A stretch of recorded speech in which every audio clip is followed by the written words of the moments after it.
It's the Orioles on Masson, and the O's continue their homestand as the Tampa Bay Rays come to town. A 3-game series, and for the next 17 games, the Orioles with a chance to play against some of the best in Major League Baseball. Hi, everybody. I'm Gary Thorne, and welcome. For the Orioles, interleague play for the moment at least concluded. Now back to the Rays. The Rays have picked things up, especially in their offense, after a tough start offensively first couple of weeks. The Orioles have continued to produce runs and continue to be led by a middle of the order that has been nothing less than fantastic. And Manny Machado, it just seems the stories go on and on and on, and so do the numbers. Compare him at this point in his career to some of the best third basemen in the game right now and maybe ever. If you look at averages for these players through their first 91 Major League games, you'll see it's Machado who's got the best average. In the home run department, that one goes to Longoria, who's going to be in the lineup tonight. Longoria also with the OPS advantage, but not by much. And in every one of those categories, Manny Machado is right there. Worth repeating, a lot of people are starting to say things like this. Sports Illustrated, it's time to put Manny Machado into the upper echelon of third baseman. Time to enter him into the conversation of the best young player in baseball. Time to at least consider the possibility that just maybe he may go on to have a better career than any under 25-year-old player. Yes, better perhaps than Bryce Harper and Mike Trout. I mean, that's a lot of pressure, Jim Palmer, to put on anybody, but it's because of the way he's playing. Well, yes, and I mean, pressure? What pressure? He just goes out and plays.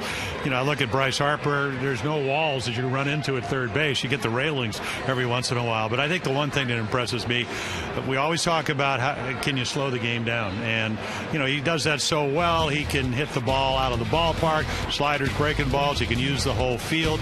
We looked at that list. Only Cabrera the ability to use the whole field like Manny can. So again, and then how do you help your team win? We saw it last August when they brought him up. They brought him up because they needed to tighten up the defense.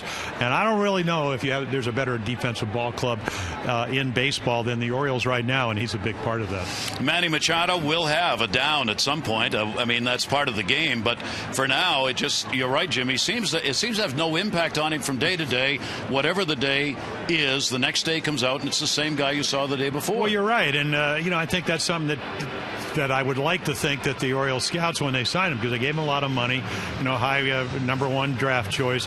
I think they understood that, and they saw that because you can just kind of tell with kids. But again, I mean, he's a great kid. He just imagine if you're hitting in front of him, you're going to get a lot of fastballs to hit, and then if you're hitting behind him like Adam Jones and Chris Davis, he's going to be on base. Nice to have him on there because you want to get those RBIs. Jim, with this lineup, he obviously fits in the #2 spot when you have the likes of Jones, Wieters, Davis. Do you see in the future that he gets moved around? Does he become a #3? Well, he's going to get bigger and stronger. He can hit for average. He's going to hit for home runs. We've seen that. But I think last year, if you look in the offense, much better this year in 2013 than last year. About a half a run, Gary, is last year was Hardy. Now, JJ's a terrific player, but he's a pull hitter. Manny Machado can use the whole field and do it comfortably, and not too many players can do that at age 20. All right, opening up this series, we'll see two of the best third basemen in the game. Manny Machado of the Orioles, Evan Longoria on the other side for Tampa Bay. And a look at the lineups when we come back.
Southwest Airlines. Find our fares online only at southwest.com.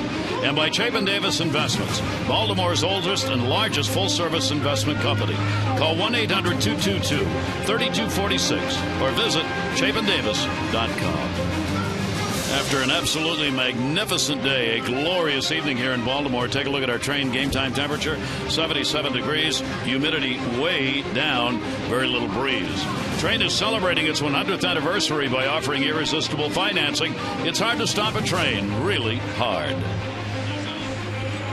All right, let's take a look at the starting lineup for the Tampa Bay Rays. Jennings, Joyce, and Zobrist, Longoria, Loney, and Scott.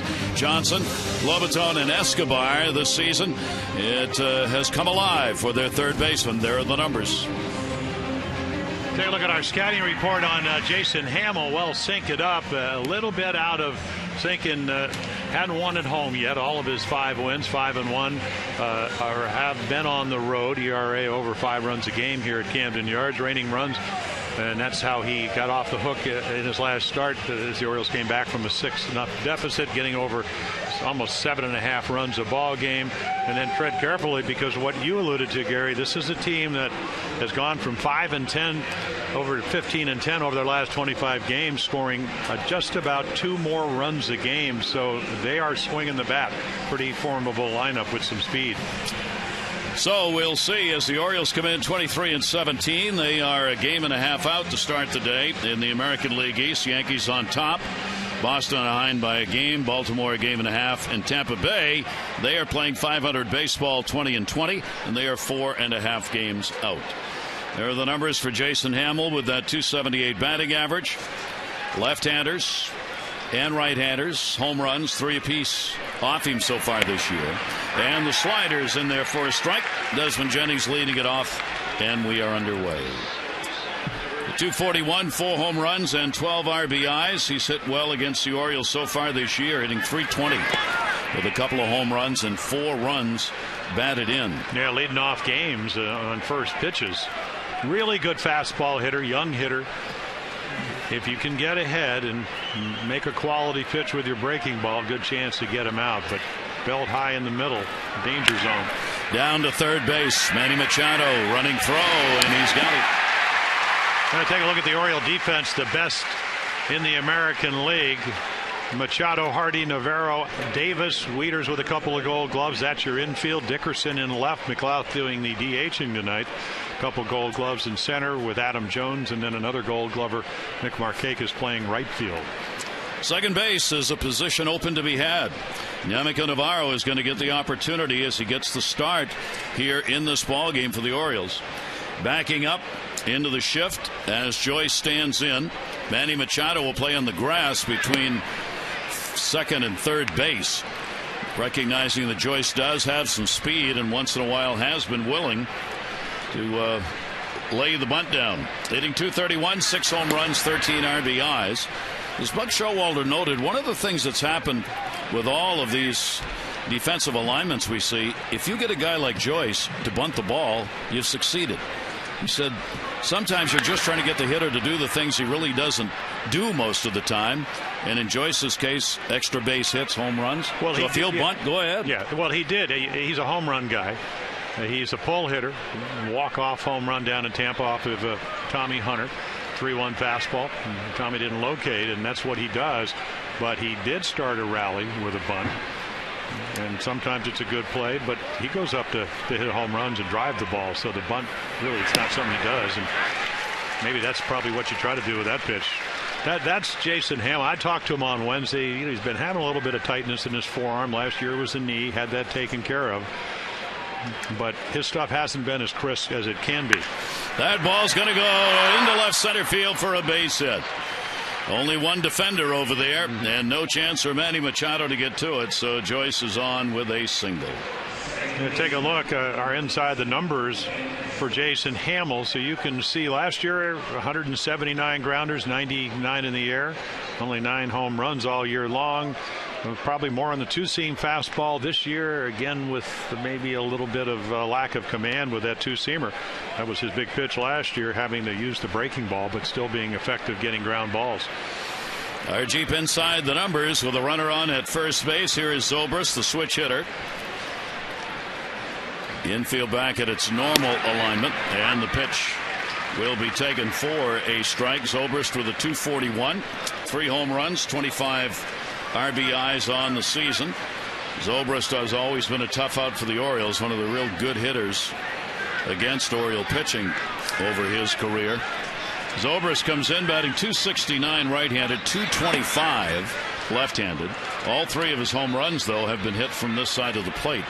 So like so many switch hitters we see, the average numbers come from one side, the power numbers come from the other. All natural right-handed hitter, and more at bats hitting this way. He has a 2 for 4 with a home run lifetime. Down the line, that's going to be a fair ball. Long way to go for Chris Dickerson. Making the turn is Joyce. Dickerson falls down. They're going to hold him up anyway. And a wise choice. Well, I think with the guy on deck who's coming to the plate, if you're Tom Foley, you are not getting him thrown out at the plate. Would have been bang, bang. I mean, look at him just poke at it. It's a changeup that stays up just enough. Whereas Zobrist, who's not been really that hot, and there's the new gravel or kind of, I guess, rock, whatever you want to call it.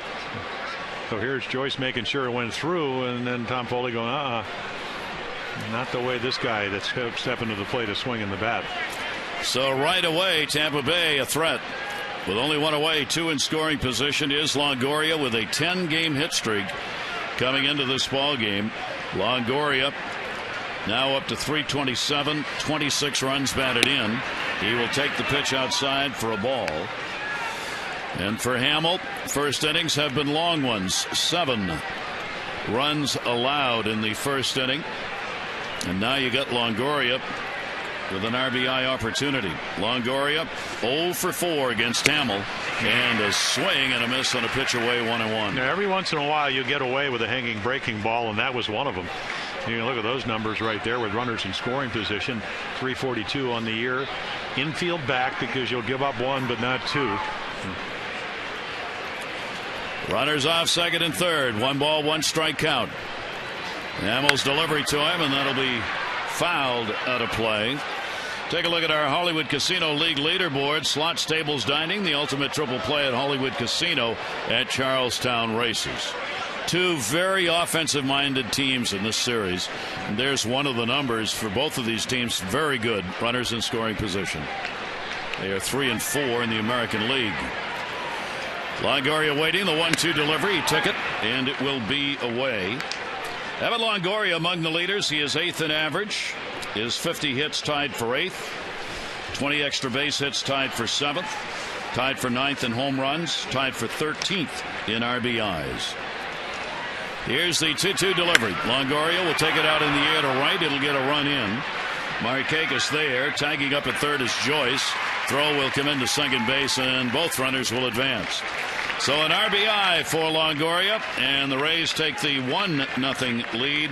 Zobrist moves over to third base. Oh, good pitching by Hamill because he doesn't give up the base hit, only the single run, and that's what you want to do. Nice hitting by Longoria because he doesn't punch out. So one thing Jason could do last year that he hasn't been able to do to this point, and that's strikeouts went up almost 2-1 last year.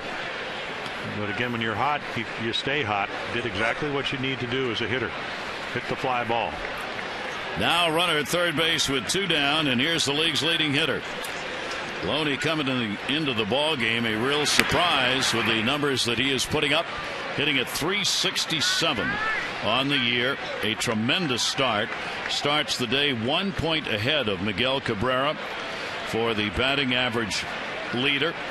A lot of extra base hits. 1-0 delivery and foul back. Yeah, and he's used the whole ballpark, Gary, against the Orioles this year. It started in early April when they came in here. The Orioles started down in Tampa, and then second week they came up here. He was hitting about, 176. Went back and looked at some film of when he was with the Dodgers just to kind of get that visual part of the game down. And he's been red hot ever since. Hitting more line drives than anyone else in the league right now. It's foul back, and you talk about, Jim, the distribution of hits. 10 to left, 15 to center, and 19 to right. You can't distribute them much more evenly than that. Well, we saw down in Tampa, if you play them off the line, you hit balls right inside the bag between Manny Machado, who plays third for the Orioles, in the bag, and then hit a home run, pulled the ball. So I think a lot of times maybe the pulls come on breaking pitches. And a ground ball fouled outside of first base. Well, that was a good one. He has seen Hamill for a number of at-bats. He's 9 for 31 lifetime off Jason Hamill and has 3 home runs.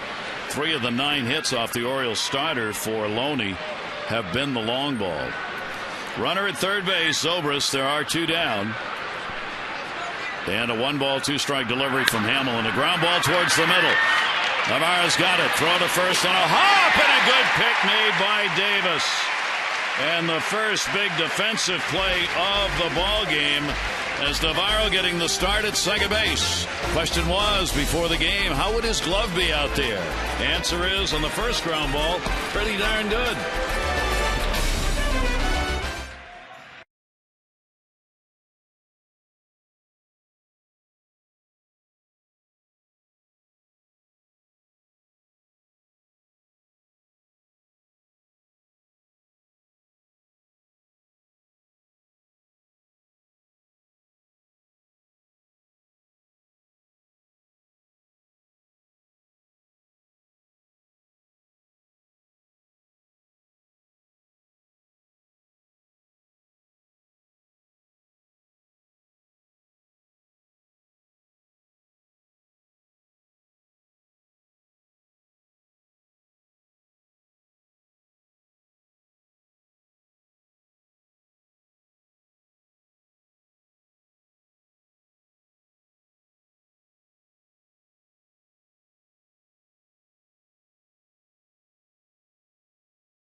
Jason Hamill out of the inning. Let's take a look at the starting lineup brought to you by Southwest Airlines. For the O's, McLeod, Machado, Marquez, Jones, Davis, and Wieters. Hardy, Dickerson, and Navarro. Chris Davis this season. The awe-inspiring numbers continue. Well, yeah, especially against Tampa Bay. Jeremy Hellickson, 26 years old. Well, wrong direction because he's been so good for him. 2.5 years, 12 2/3 innings. 11 run, actually make that 14 runs. You talked about first inning runs, 5 of his 8 starts. Dinger finger fever when he doesn't give up a home run. They're 21-6 when he does, 15-30, and then just buries right-handers. Only 195. Lefties hitting 8 home runs, 294. And the irony, Gary, is the only home run he has given up against a right-hander in his last game. Blew a 6-2 lead, a grand slam. He has not been able to pitch well when he's had a lead, which is really amazing. Hellickson's delivery to Nate McLouth. 1-ball, 1-strike count. Nate trying to get off the schneid here, wherever that is, whoever that may be. He's 0 for his last 14 at the plate in the first really drought of any kind that Nate McLouth has had on the season. Well, how about Wednesday when he hit that rocket in the left in Cabrera? Yeah. He laid out. 1-1 delivery, that'll end it right there into the corner. Joyce over to get it. So McLouth will take a deep breath, and the Orioles have their designated hitter on with a single. With speed, there's the defense. Johnson, Jennings, and Joyce. Jennings can go get him. Longoria, a couple gold gloves. Escobar, Zobrist, who plays everywhere. James Loney can pick it over at first, and Jose Lobaton doing the catching. McLouth, I'm sorry, Jim. I just told McLouth, I said, just look for the guys with shorter arms defensively and hit it out there, because it certainly could have led off with a game. Might have changed the whole complexion of the game on Wednesday. It's his first game as a DH this year. Here's Manny Machado. Manny's got the 5-game hit streak going. He showed bunt, had Longoria back deep. Takes the pitch for a strike. Manny, if there have been any struggles at all, it's been against this Tampa Bay team this year. He's hitting only 192 and has a couple of RBIs against Tampa Bay pitching. Orioles leadoff man on Nate McLouth. Lobaton behind the plate has thrown out only 1 of 16. So if the Orioles are thinking about running, they've got a catcher who's been run on. With Hellickson on the mound, though, base stealers 0 for 2. Yeah, well, he's very quick to the plate. Doesn't have the high leg kick. You talk about a slide step. You slide your front leg and give the ball to the catcher as quickly as you can and hope that it doesn't affect your stuff. 1 ball, 1 strike count. And that one is ripped into left field. Johnson's got to go get it. Nate McLeod with the ball in front of him coming to third. He'll be held up. And Manny Machado, 6-game hit streak and another double. Well, when you get this pitch to hit and you're red hot, hitters will tell you, very simple. I'm getting good pitches to hit. Watch this hanging curveball, and I am not missing it. And don't think the speed of McLeod with the 11 stolen bases doesn't have something to do with it. You speed up your delivery. Sometimes you won't get on top of your curveball, and Manny waiting there to double into the corner. He is now tied for the lead in doubles in the league. Machado getting his 18th. Mike Napoli with the Red Sox coming into tonight's play also with 18. That is going to be his 24th extra base hit. That is 3rd best in the league. So the way it plays out, they talked about this all spring training. Buck Showalter, Jim Presley, the Oriole hitting instructor. If you hit a ball the right side, you're going to get the run in. Everybody playing back. The runner from second will move to third. Markakis in the air. It's going to go to short.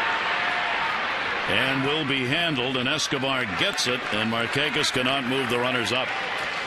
Celebrate summer at Oriole Park. Pick up the new Birdland Summer 6-pack. You get a ticket to 6 games of your choice, including 2 against either the Yankees or Red Sox, all for one low price. You'll pay non-prime prices for prime games you don't want to miss. Lock in your seats. Details, Orioles.com, 888-848-BIRD. And that pitch right there, a perfect example. Doesn't matter how long you play. Sometimes you try a little bit too hard. Chased a pitcher's pitch on the first pitch. Really good pitch from Hellickson. That'll bring up Adam Jones. 2 in scoring position, only 1 away. Adam hitting .370 against the Rays this year with 4 RBIs and a home run. And Adam goes after a pitch down and away. This is where Hellickson has been touched up like the tiki torch in the backyard. Opposing hitters are .357 against him with runners in scoring position. That's an unbelievable number. Well, and a typical year for him would be about 100 or so points lower. It gives you an idea how good he's been. 0-1 the count. Jones fights off one the other way. When leading, you can see maybe not making the quality pitches when trailing or tied, maybe a better focus. But this is going to be his 73rd start. In his first 72 starts, 3 runs or less in 61. Talk about consistency for a young pitcher. And now at ERA is 5 1/4. Hellickson worked against the Orioles opening day, gave up 5 runs, 8 hits, and 6 1/3 innings. Got off to the bad start then, and it hasn't gotten a whole lot better. Last start against San Diego, 6 runs, 6 hits, 6 2/3 innings. Adam Jones, the 0-2 delivery, came back inside and missed with it. Fastball, 1-2. Well, he's got 3 pitches, and in his last game, he threw 44% changeups. For a guy that, even though the velocity's come down, there's his pitching coach, Jim Hickey. Done a great job over the last 5 years with the Rays. Adam Jones against Hellickson, a .323 average with 3 home runs. Here's the 1-2 delivery on the way, and Jones went after one down low. Play's got to be made. Runner will stay at third. Hellickson gets a big strikeout. So Hellickson was able to do what Hamill couldn't. Take a look at your Nissan pitch track. This is the changeup. Don't have to throw to strike because of the count, 1-2. Now Hamill couldn't strike out Longoria. He got the ball in the air. And Hellickson once again makes an excellent pitch. So Hellickson with runners at second and third retires 2 batters, Markakis and Jones. Gary, I'd like a lefty and maybe or two in my 5 starters, but I'd take as many Jeremy Hellicksons as I could get. And able to stay healthy, knows how to pitch, and get you out a multitude of ways. See if he can get out of the inning. Chris Davis, and the pitch will be taken for a strike on the inside corner. Chris with a 6-game hit streak coming into our ball game tonight, hitting at that .311 mark. Still at the top of the pile when it comes to home runs, tied for the home run lead with 11. During the streak of 6, he's had a couple of homers and 7 RBIs. And a big at bat early in this ball game. Runners at second and third, 2 down, and a timeout asked for by the catcher, Lobaton. You talked about the start down in Tampa against the Orioles. Davis hit a fastball about 4 inches off the outside corner. I mean, belted it to left center field. Chris Davis 8 for 18 lifetime off Hellickson with that home run. Here's the 0-1 delivery to him. Fastball didn't miss by much, up high. And a 1-ball 1-strike count. McLouth had the single to lead it off. Machado the double. They are the base runners. And Hellickson trying to find a way out of the inning. Man, Chris Davis trying to do the opposite, trying to pick up Markakis and Jones. 2 RBIs. Ducks on the pond here in the first, and Davis asked for the timeout. Boy, these early innings, Hamill fortunate to get out, giving up only 1, and it would be pretty amazing if Hellickson can get out of this, because as Jim told you, he's allowed first inning runs in 5 of 8 starts. 10 of the 28 earned runs allowed have come in the first inning. 1-1 delivery on the way, and a breaking ball misses. Yeah, nice take by Chris Davis.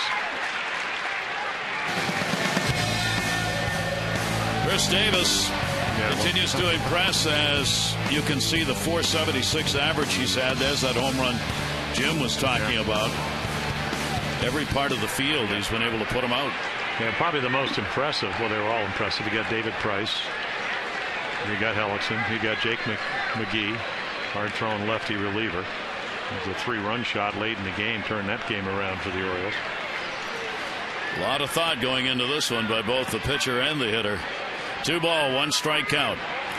Davis off-speed pitch, delivers the base hit. McLouth will score. Machado's coming. Throw by Joyce. Not in time. Chris Davis wins the battle, and the Orioles have a 2-1 lead. Well, another great curveball to hit, and if you're a young pitcher, you go, you know what? Well, it's 2-1. I'm going to trick him. It's a fastball count. But against Chris Davis, and you can see right here, it stays pretty much in the middle of the plate. That's not going to get the job done. Not a very good pitch, but a great at bat. And he picks up Markakis. He picks up Jones, and the Orioles take the lead. Second at RBIs with 39 in the American League. Only Miguel Cabrera with 41 is ahead of Chris Davis in that department. So the Orioles get a big hit with 2 away. Here's Wieters. 2 down, runner at first, and Wieters will take the pitch for a strike. Matt with a 4 for 21 lifetime off Jeremy Hellickson. And again, Hellickson struggling with that first inning. A couple of bad curveballs. I always thought it was, when you can locate your fastball and changeup like he can, you just don't locate your hook as well unless you can bounce it. And you can't do it 2-1 when you're behind the hitter. 0-1 delivery, and that's going to miss inside. I mean, you can get an idea. Just watch him pitch tonight. He may give up runs, but he will go in and out, change up in his back pocket anytime he needs it. But the curveball, it's just a pitch that breaks so much, it's hard to locate as well as your other pitches. And both Machado with a double and Davis with a 2-run single made him pay for it. 1-ball 1-strike count. Zobrist deep at second base. Ground ball up the middle, right where they were playing their shortstop Escobar, and he'll make the play to retire the side, but the Orioles get it done. Chris Davis comes through with 2 down, driving in 2, and the Orioles up 2-1.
the only mode of travel worthwhile when you're going to visit Jim Palmer, and you pat him right on the foot. You say, "Nice job, legend." Yeah, holding on to his daddy's reins, his ears.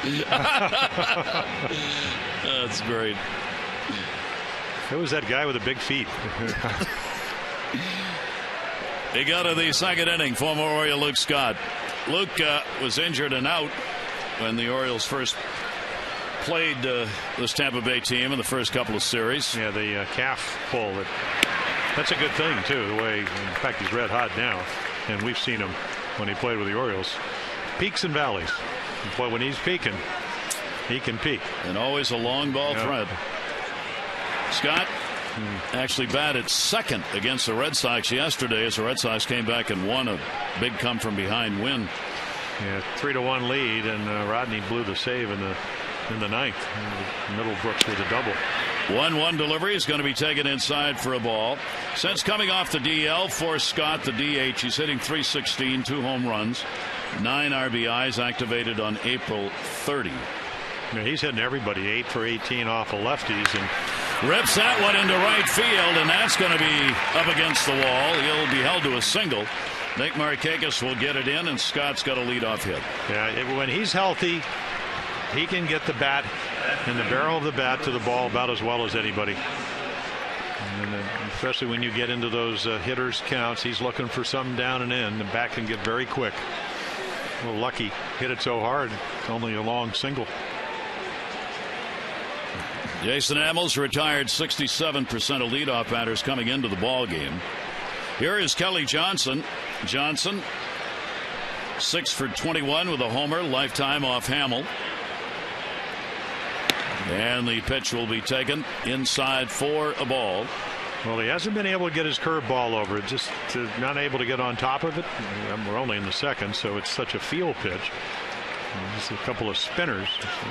Those are the numbers you talked about, Gary. Fairly good ones. And one thing about Kelly Johnson, he's got a little pop.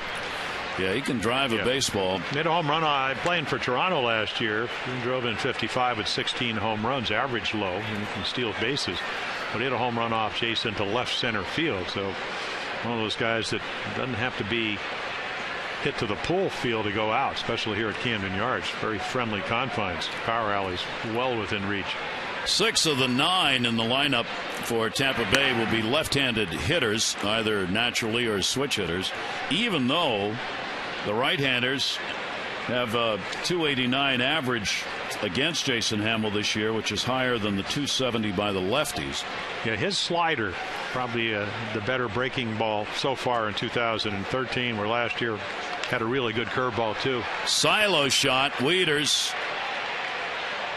Look out. Yeah. He's got it. Foul territory.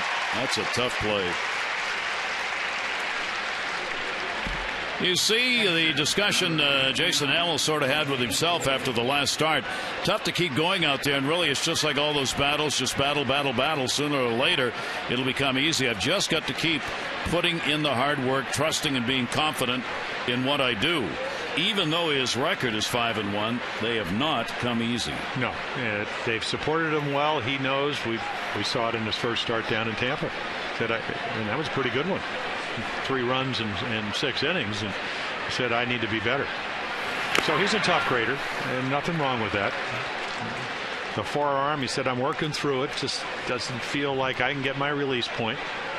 My suggestion was, well, start in the middle of the plate when you do your warm-ups and then move it to the corner, because when you're trying to throw it for the corner and it's not going there, you keep getting into those hitters counts. So you got to figure out just maybe a little adjustment. Runner on at first base, and the delivery will be taken inside. Lobaton, who is doing the catching in the ball game at the plate. Lobaton hitting only .200 against the Orioles this year. He too has picked it up a bit over the last 5 games with the 3 for 13. Does not have numbers against Jason Hamill. 1-1 delivery on the way, and Lobaton will swing through it. He couldn't catch up with that 93-mile-an-hour fastball. Now this is here's your pitch track, and it's 93, and he hit that all year. He hit 95 already tonight, so better velocity. Still trying to work. Where's the release point on my curveball? Got to get it out in front of you, and Hasn't been able to do it so far. See, again, that's like 4, and it's such a feel pitch. That's why trying to establish it. We still have plenty to do. And you can see the off speed. The off speed was the changeup that was hit for a base hit. Zobrist hit that double down the left field line. And Lobaton, Escobar waiting on deck. Scott off first base. Check swing. Did he go? Yes, he did. Third base umpire and Iasonia with a call on that one, and there's the big strikeout. Yeah, well, there's a big power hook too. Maybe a slider. All Dan at third base is looking at is how, and he goes, I didn't go. Yes, you did. Nice little breaking ball for the strikeout. First strikeout picked up by Hamill, and that will bring up Escobar, who may be hitting 9th, but has one of the hotter bats in the lineup. He's got a 5-game hit streak coming into this game. Escobar's gone 7 for 18 and has hit .273 over the last 13 games. And the pitch will be taken down low for a ball. Against Tampa Bay, the record for Jason Hamill, 2 starts, 1-0, and a 3.72 ERA in his career. He got that win against Tampa Bay in the opening day start that Jim was talking about with the 3 runs, 3 hits, 6 innings. Good pitch right there. Well, there's the curveball. When you're 6'6", let's take a look at our Nissan pitch track, and you can throw downhill, and you can stay behind your curveball, and you're throwing 93 to 94 with movement, and then a slider to go with it. You're going to be effective. Hamill, 1 ball, 1 strike count. Luke Scott, the leadoff single. He's still over there at first base. And that ball's going to be a base hit through the hole. Scott will make the turn and stop. He probably could have gone to third because that ball died in the outfield, but realizing it was Markakis' arm and he couldn't see where the ball was, he stopped at second base. Well, now we see how Yunel Escobar is having that hitting streak, which is to be continued. He had a pretty good pitch. Just poked it. It's a nice approach. Not always about driving the ball and hitting home runs. When you start hitting pitchers' pitches, and that's what that was, that's when the average starts going up. Here is Desmond Jennings, the leadoff batter. 2 on, 2 down. Pitch will be outside for a ball. So another scoring opportunity with 2 away. Jennings gets the chance, hitting just 174 with runners in scoring position. He's gone 4 for 23. Here's the 1-0 delivery to him, and that's going to miss up high. Well, you're seeing why they're in the last 25 games they've averaged almost 5.5 runs a game. Because if your 9th place hitters can get your number 1 hitter to the plate and turn the lineup over, that's progressively how you get runs in. 2-0 delivery, looks for one to hit, takes the pitch on the outside corner for a strike. And then when you couple the fact they've hit 40 home runs in their last 28 games, that's when you generate a lot of offense. Runners or hitters against Hamill with runners in scoring position are at 279 on the year. And that pitch will be taken inside, and this is the kind of inning that has been part of seemingly every start for Jason Hamill. It's not that things are bad on the scoreboard, but you look at pitches thrown and all of a sudden you're up to 41 and you're not through the 2nd inning. Well, that's just it's lack of command. It's not the crispness we saw last year.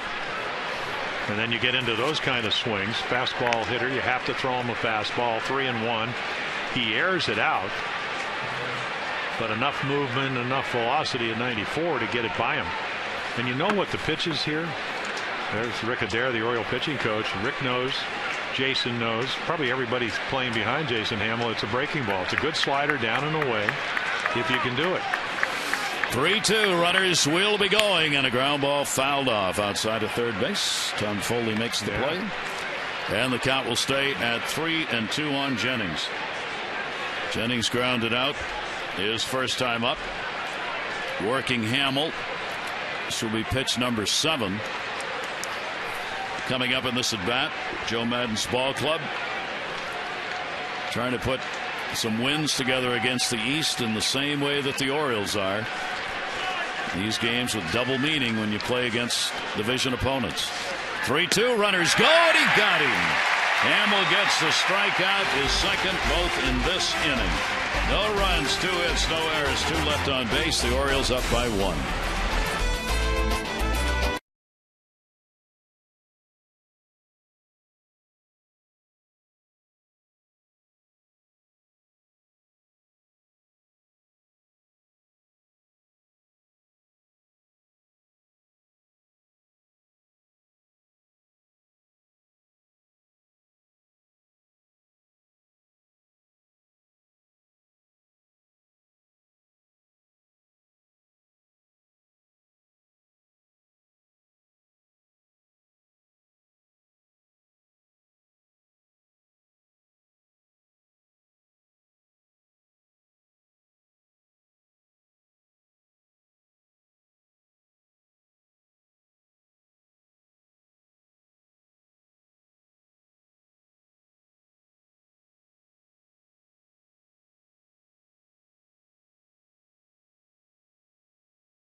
From Cascade. Michael's already won 500 for being selected. You get 100 more for every Orioles hit and 500 for any Orioles home run in the 5th inning. For your chance to be the Maryland Lottery Hit It Big contestant of the game, play 5-card cash. Go to mdlottery.com/Orioles to enter. Gary Thorne, Jim Palmer here at Camden Yards. A few clouds have moved in on this very comfortable night here at the ballpark after just a glorious early summer day. And a good crowd on hand for the first of 3. Tomorrow's going to be a 4 o'clock first pitch. The game will be carried on Fox. Jair Jurgens is here. Will be added to the roster tomorrow. Roberto Hernandez, the opposing pitcher from Tampa Bay. So Jurgens is up to make the start for the O's, with Gonzalez and Wei-Yin Chen still on the DL. J.J. Hardy will take the pitch inside, brings his 11-game hit streak into the ballgame. Yeah, finally, all the hard work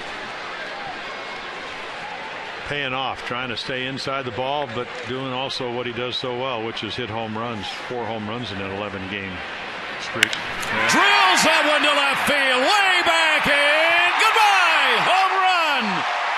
J.J.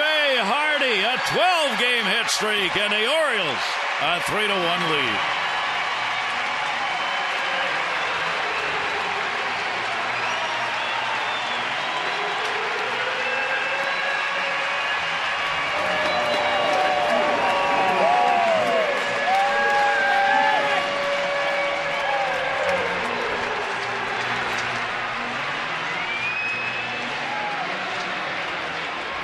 Yeah, pretty predictable. Pull hitter. This ballpark, 2-0 count. Pitch right in the middle of the plate. Fastball hitter. Boom. That's about how long it took to get out of here. A laser shot by Hardy for the home run, his 8th and his 24th RBI. Going the other way, Dickerson retired as Johnson gets over to get it. 1 away. Voting for the All-Star game underway. You can vote for your favorite Orioles up to 35 times. Those who vote 25 receive a voucher good for 10 off any box, 5 off any reserve seat for the Astros series at the end of July. One lucky fan who votes 35 times will win a 13 All-Star jersey autographed by the Orioles All-Stars. Go to Orioles.com/vote orange today. Hardy, one of those, the Gold Glove. All-Star shortstop. Here's Navarro, and he will take the pitch for a strike. Yamaka Navarro, just recalled by the Orioles and getting a shot here. This will be his first appearance with the O's since being called up. Made that fine defensive play to start the game. Navarro is playing at second base in this game, but it is only the 5th time he has appeared at second base in a major league ball game. Navarro, if you look at his major league numbers with Boston, Kansas City, and Pittsburgh, he has played first base 4 times, third base 22 times, shortstop 22 times, and in the outfield 13 times. But second base, this is number 5. Yeah, with Pittsburgh last year, we first saw him come up to the big leagues with the Red Sox. 279 minor league hitter. Really never more than 9 home runs, but just kind of a slasher. Hits the ball all over with occasional power. Here's the 1-2 delivery to him, and Navarro will foul that one back. We've shown you shots of both Alexei Casilla and Ryan Flaherty, who are over on the bench tonight. It's a position that was wide open. Flaherty has had opportunities, has not been able to get the bat going. Casilla, whether he's had enough of a chance yet, Buck Showalter will decide. But second base is there to be had. Really is, and then Casilla's number against Hellickson not good. 0 for 11, and Flaherty 0 for 7. So Navarro, Yamako, it's tonight your job. Yeah. And he saved him a run in the first inning. This is a 3-2 ball game if he doesn't make that play up the middle. Well, we'll see what happens with second base, and also what happens tomorrow. Who's going to be the player moved for Jair Jurgens, so he can be on the roster and available to pitch as the starter in tomorrow's game. Here's the 1-2 delivery on the way. That ball is up in the air to left field. It'll send Johnson a few steps back. He's under it and puts it away. I'll take a look. You're inside the numbers, the declining fastball velocity. So it's not last year. 10 and 11, but an ERA of just a couple ticks over 3 runs a game. And then this year it's down a little bit. And the average up, not a good thing. Home runs up now. 47 innings plus 8 home runs now. Just make it more than that, actually, because that's 10 home runs now. They're cheap inside the numbers, not good for Hellickson. Hellickson has given up only 2 home runs to right-handers. That one by Hardy was only the second. Right. The other 8 have been hit by lefties. And the other one was a grand slam, which came in his last game. 6 straight change-ups to Jesus Guzman, who came in to pinch hit for the Padres.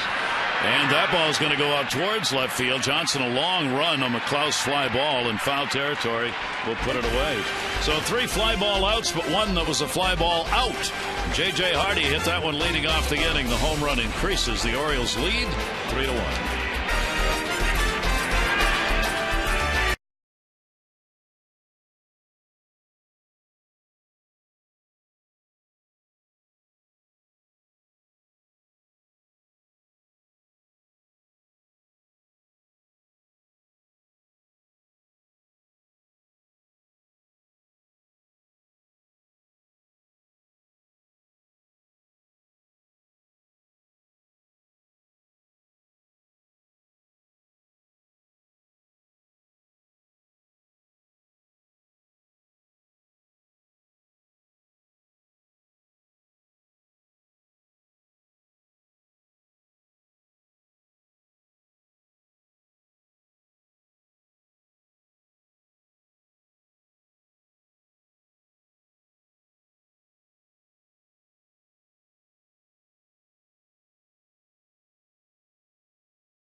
By Chevrolet, find new roads. And by Ocean City, Maryland. Enjoy free family fun and free events all summer long in Ocean City, Maryland. Visit OCOcean.com. 77 degrees at game time tonight here in Baltimore. Opener of the 3-game set with the Yankees coming in first of the week. And the Orioles have the 3-1 lead, each team with 4 hits in the ballgame. Hamill will work to Joyce, Zobrist, and Longoria due up. Matt Joyce a single, and he scored in the first inning, his first hit off Hamill in 5 career at bats. Yeah, about an eye-high fastball he shot into left field. And nice to have an easy inning. Not always easy to do with second time through the order. 2, 3, 4 coming up. He's hit 270 in his last 17 starts. Another one of those hitters who had a slow start. Drills that one to right field. Back goes Markakis with room. And he's got it deep in the well here at Camden Yards. Well, we open up our Major League notebook. Not likely. We know Matt Harvey's really good, but I mean really going to start the year 5-0? Yes. 7 1/3, 2 runs, 5 hits. The win today. The Mets beat the Cubs 3-2. Will Middlebrooks, we were talking about this last night, Boston. 2 out, 2 strikes last night, 9th inning. He was 1 for 15 with 2 outs and a runner in scoring position before that hit. And Justin Verlander, 7 runs, 3rd inning yesterday against the Rangers. Not likely, but that's what happens. No. Here's Zobrist. He'll put the ball into right field for a base hit. He's 2 for 2. Yeah, 1 to left. A little changeup. Trying to incorporate that in one of the 4 pitches. There's some good ones out on the West Coast. Not sure you want to throw changeups to the next guy. Longoria's at about 462 on changeups. Longoria got an RBI and a sac fly. His first time up. Now he stands in with the runner on at first base. Evan Longoria here at Camden Yards is a 279 lifetime hitter. He's had 11 of the 20 home runs he's had against the Orioles in this ballpark. And he will pump that one foul the other way. Take a look at our Jeep inside the numbers, and that's where, actually, I thought it was 462. It's worse than I thought. 526 on changeups. Fastballs, he can wear them out. Backspins the ball about as well as anybody, and you put a little wrinkle into it, maybe you have a chance if you don't hang it. Don't miss. Well, that's why they call them quality pitches. 0-1 count, and the throw over, and Zobrist getting back to the bag. I mean, a real treat tonight to see the individual matchups as they are in baseball when you've got Longoria, the third baseman. The Orioles, of course, with Manny Machado at third base, 2 of the best in the game right now at their given positions and at the plate. 0-1 deliveries inside.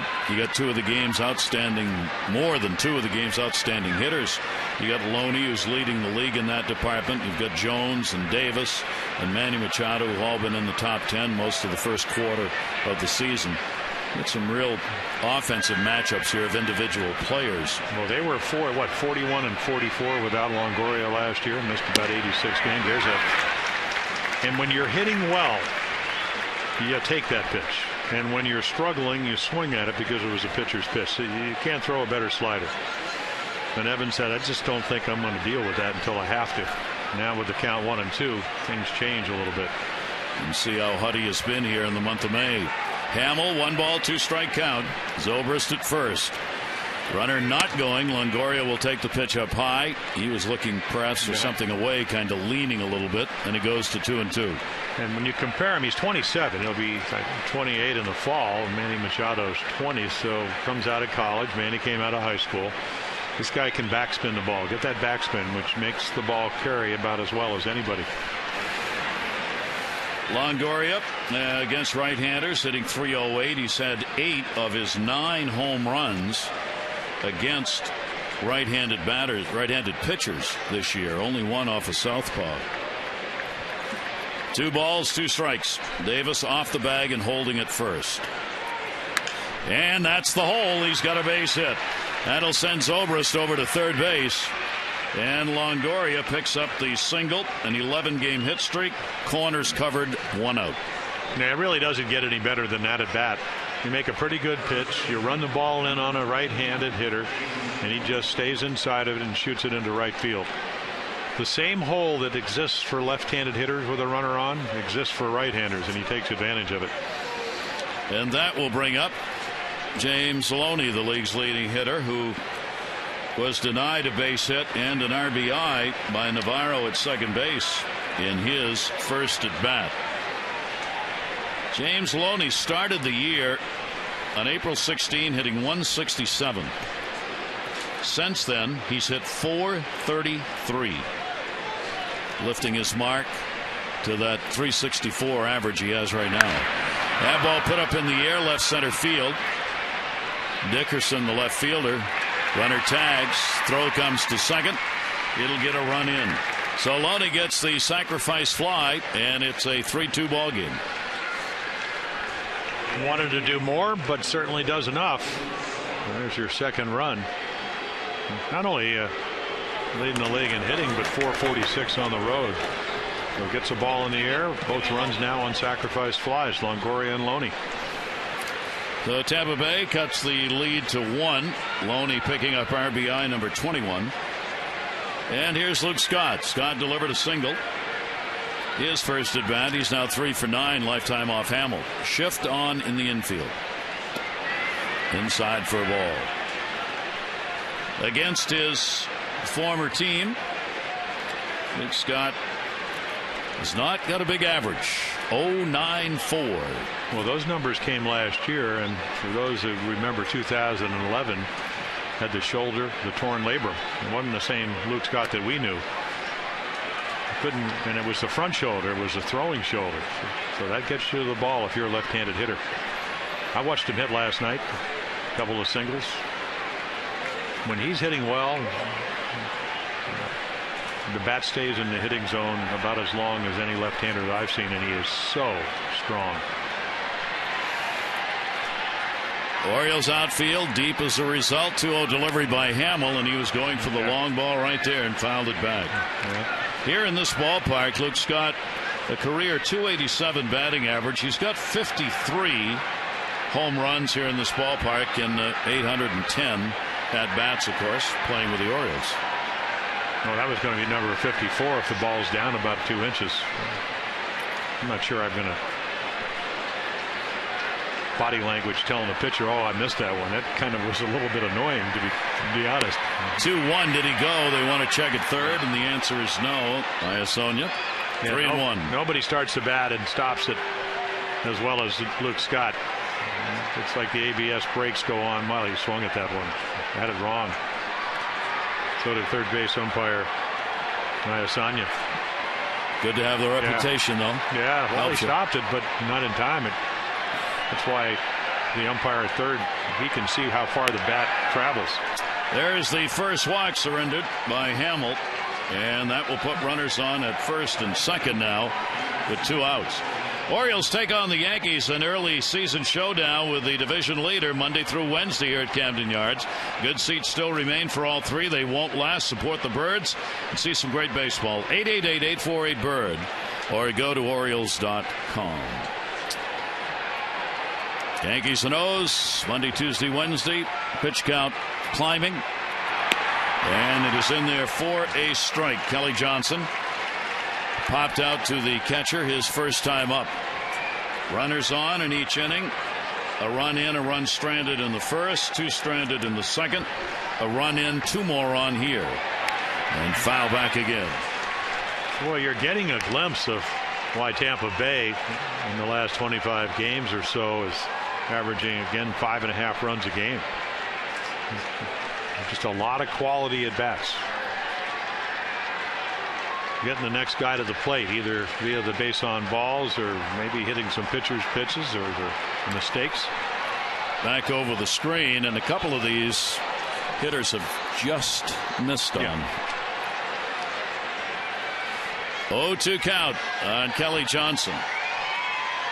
Johnson with a 6 for 22 lifetime and a home run. Hamill again trying to work himself out of a bit of a jam here. There are 2 outs. 0-2 delivery again. Johnson will take it inside, and it will go to 1-2. It's a perfect example of 2013, 2012. That falls 2 inches more to the middle of the plate. He would have been forced to swing just a little bit in. And that's up high.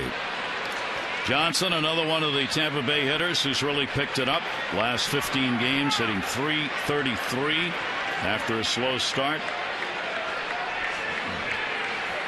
Hamill with a 2-ball, 2-strike count. Longoria's at second base, Scott at first. And that's going to be inside, and that'll take it full. Well, you would have thought somewhere along the way, if you look at our Nissan pitch track, that ball might have grazed the plate, which it did.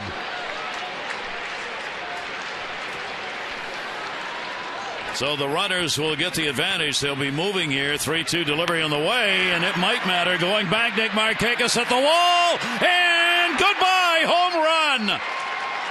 A call not gotten and a pitch not made.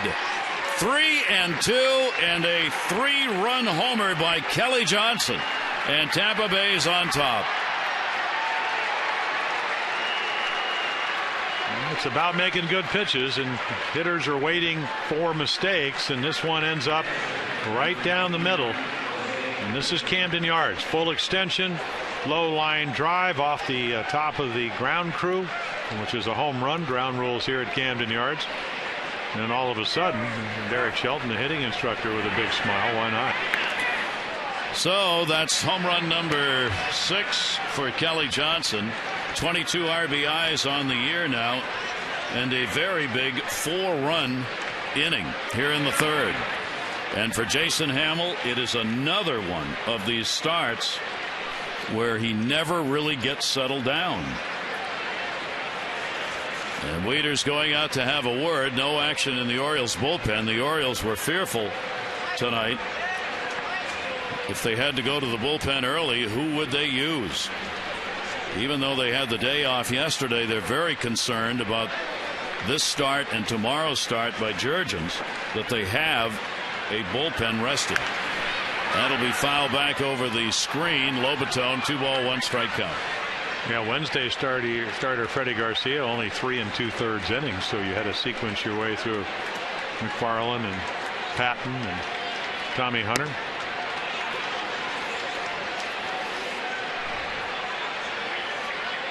Garcia still in that mix, and for the Orioles bullpen, will it be another early call tonight, or will Hamill be able to settle down? He gets the strike in, and the count will go to 3-2 again. Well, just trying to sync everything up. That he just can't get to the point where he feels comfortable. That's pretty good delivery right there. That's going to be into the corner. Nick Markakis has got to chase this one down. Lobaton will make the turn, head to second base. Here's the throw by Markakis. It is not in time. And a double.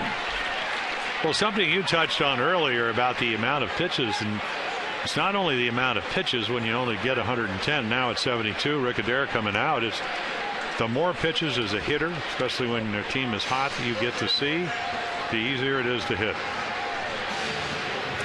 And these 3-2 counts, he's not able to work his way with that final pitch. Well, right. And when we saw him last year, down and away, nice little 2-seamer, make the opposition cover the outside corner. It's just not a pitch he's been able to make consistently. Still been able to win because of a lot of run support. And the guy stepping to the plate, Yunel Escobar, it gives you an idea of how well this team is hitting when we talk about the Rays, because he just took a down and away fastball, one of the few in that area, and poked it into right field to keep the inning alive. Bullpen stirring a bit. You can just tell by looking at Buck Showalter how he does not want to pick that phone up to get that bullpen going, but really doesn't have any choice. Here is Escobar, the single that extended his hit streak to 6 ball games. And he'll punch that one in the air towards center. Jones is over, and Adam Jones will put it away. But a big 4-run inning, including a 3-run homer by Kelly Johnson, makes it 5-3 Rays.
Credit Union. 4 million members, 4 million stories. Navy Federal Credit Union. And by DynCorp International. We serve today for a better tomorrow. Armed Forces Day, created in 1949 to honor Americans serving in the 5 U.S. military branches: Army, Navy, Marines, Air Force, Coast Guard. And we want to thank all the past and current members of the U.S. Armed Forces for their work and their dedication to the country, including the members of the Army who are in the booth with us right now, who are involved in production work and at times some pretty dangerous places, working audio-visual at different Army commands. But when you got 2 guys from Maine in that group, you're golden. You're absolutely golden. They'll take good care of you. Great to have you on board, guys. Here's Manny Machado. Manny, a double and a run scored. He's got a 6-game hit streak, and it's outside for a ball. So this game just getting started. 19 runs for Hellickson in his last 3 starts. And he hadn't won any of them. And the worst part, Jim, is when he gets the lead. Yes, they're 1-4. But first 3 starts never had a lead. The last 5 starts had a lead, and they've only gone 1-4, mainly because he hasn't pitched well, which is very uncharacteristic. But the Orioles and Hellickson and Hamill struggling, and the way the Rays are scoring, this could be a rather high-scoring affair. This could be a high-scoring series, the way these 2 teams are going. Time for our Firestone Complete Auto Care Extra Mile. You see Major League hit leaders. Manny's on top now with 60. How about that? Cabrera, Pedroia, Adam Jones not far behind. Major League leaders, and that one is fouled away. With Machado, the trouble is, where do you stop talking about him? And it's not we want to, but it's just that it goes on and on. Not only leading the majors in hits, but now tied for the lead in doubles with a double he picked up here. Since April 27, he's hit .440 over that span, and Hellickson finds a way to get him. Yeah, well, that straight changeup, that's what got Adam Jones his first tie into the plate. He just pulls down on it. And the arm speed, you read fastball, way out in front. Nice little late movement. Pretty good location down in the zone. They'll get a lot of people out. Nick Markakis popped out his first time up. Nick popping out to short. Bottom half of the 3rd inning, a 5-3 lead for the Rays. And Markakis will take the pitch for a strike. Well, you can see that Jeremy Hellickson, the double to Machado on a curveball, the 2-run single to Davis on a curveball. He's kind of said maybe I'll use that a little later. Didn't work early, not in the first. Nick hitting .302 in the month of May. He will pop that one back, and there'll be no play, and Hellickson will get ahead of him. Well, you can see the velocity. We showed you that graph earlier on. His velocity's come down a couple of miles per hour. He's normally 90 to 92.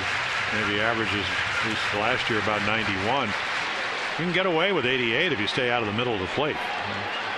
Some nice little numbers for Nick Markakis over the last 7 games. 0-2 delivery on the way, and that'll be up high. But Showalter doing some pacing, set the bullpen back down, really never get anybody up. They were stirring, and then Hamill found a way to get out of the inning, and he will go on. 1-2 delivery by Hellickson. Markakis the other way. Longoria, oh my. The ice cream man cometh as he snow coned that one. Well, a couple of gold gloves down in that corner for him. That'll be 2 away. Yeah, he just extends that glove arm, and because he knows it's going to probably be a short hop. And there it is. And as long as the glove stays below the hop, you got a chance. Glove comes up, ball goes under. Nick would have liked that, but another nice play by Evan Longoria. Look at those pitch counts for Jason Hamill. 2 down. Here's Adam Jones, and he'll take it inside. Adam, a strikeout victim, his first time up. Hellickson has walked, none, struck out 2. Hamill's got a walk and a couple of strikeouts. Jones, only 1 home run so far this month. Almost didn't get that out before he almost got another one. It's foul. Adam with a 1-ball, 1-strike count. Adam's got 5 homers on the year, 26 RBIs. Yeah, the average pretty consistent. 327 in April, 296 coming in tonight. Look at the hits by direction. Uses the whole field while the average is up.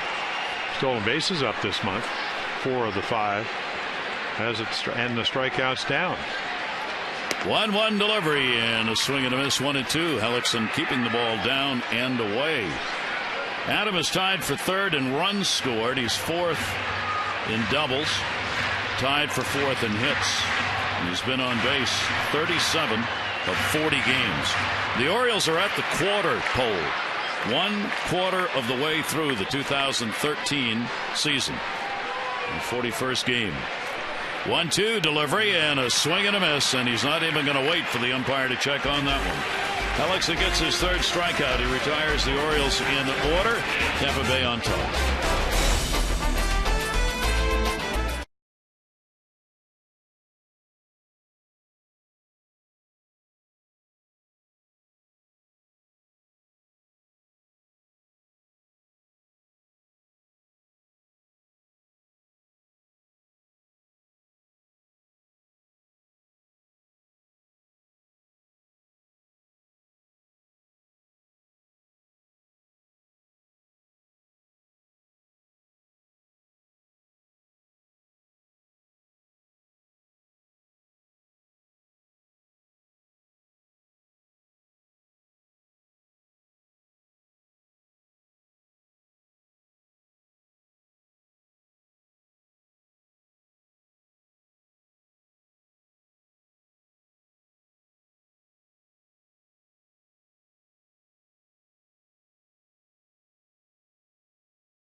Jason Hamill, there's the good breaking ball. And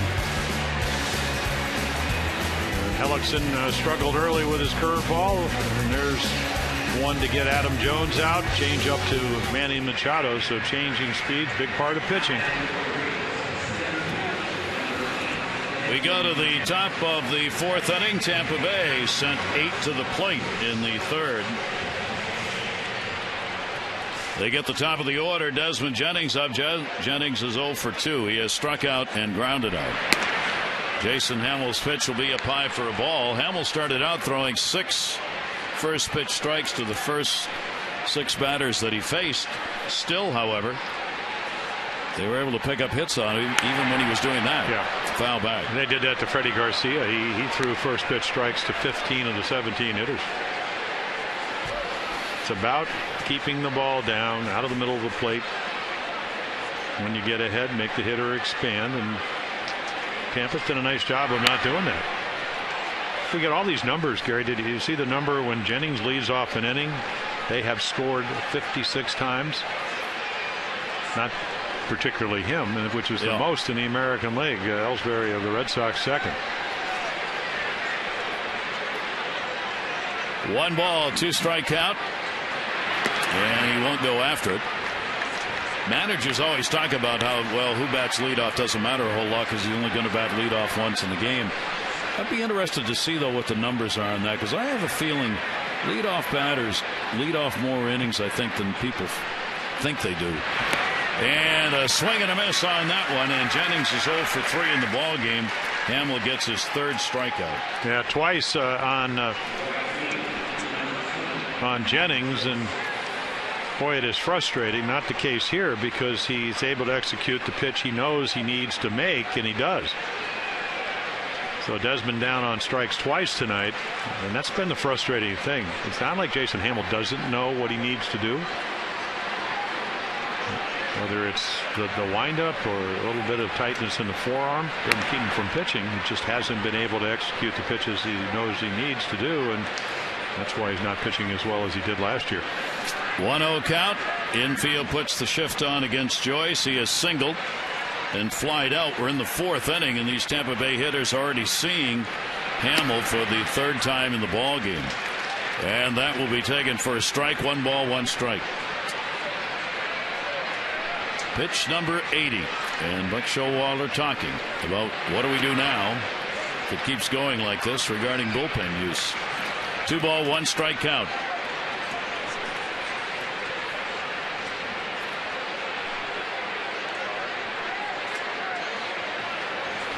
Two undelivered to Joyce, and pulled the string on him and got him way out in front. That's a Hellickson changeup right there. Fastball count, fastball hitter, perfect changeup. Great arm speed, great location, great movement.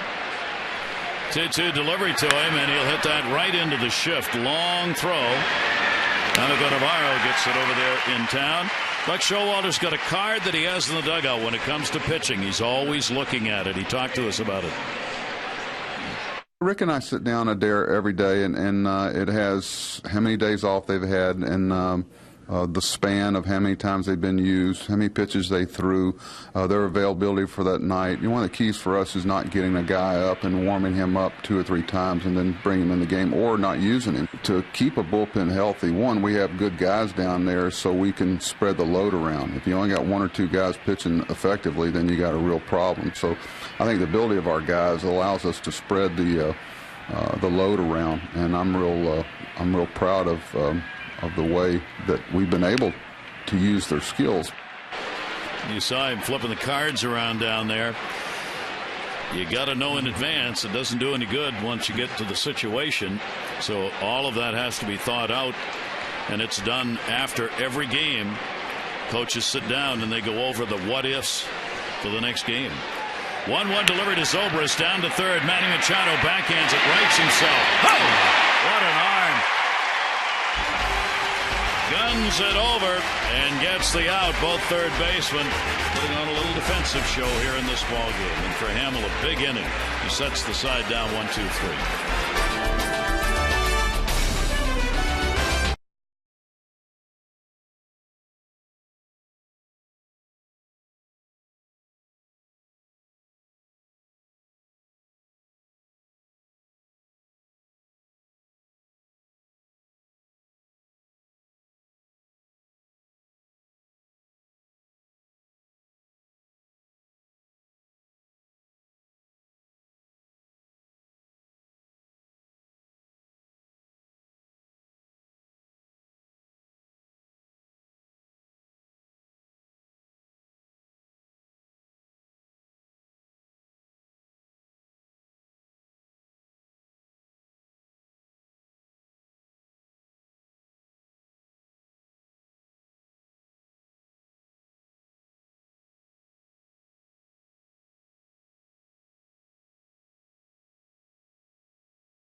(26-14) last year.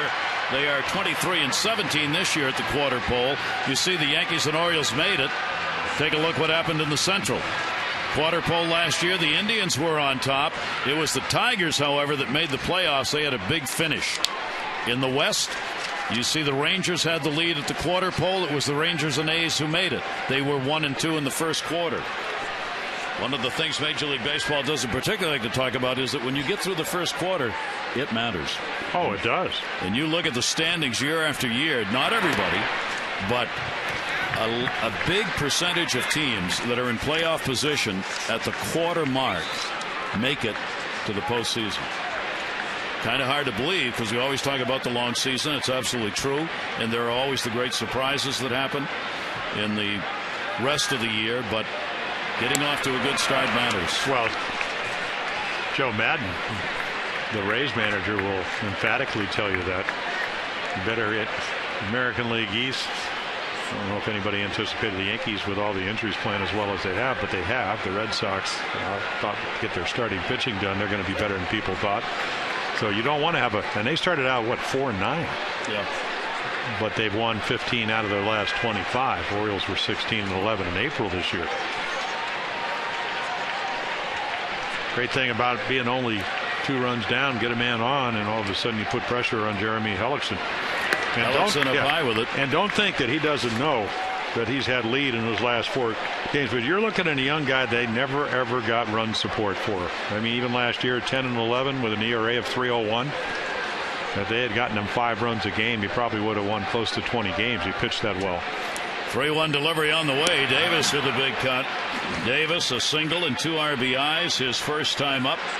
Chris now has a 7-game hit streak and is trying to kick it off here in the bottom half of the 4th inning. 3 ball, 2 strike count. Shift on in the infield.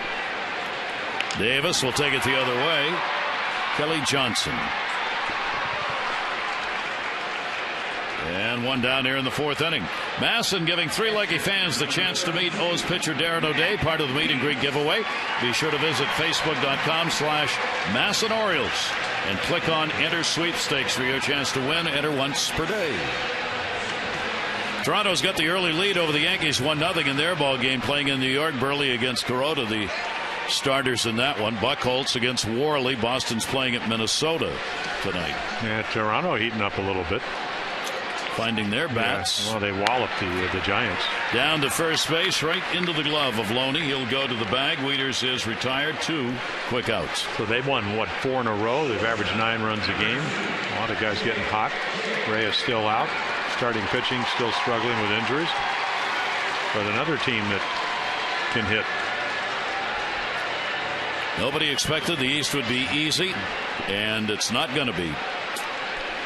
Here's J.J. Hardy. Hardy with a home run that came in the 2nd inning, his 6th of the year, leading the inning off, and that is the last Orioles hit.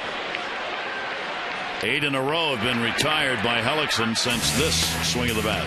Yeah, 2-0 fastball down the middle, but just a rocket out of here. So now that hitting streak at 12, 5 home runs, 5 long balls.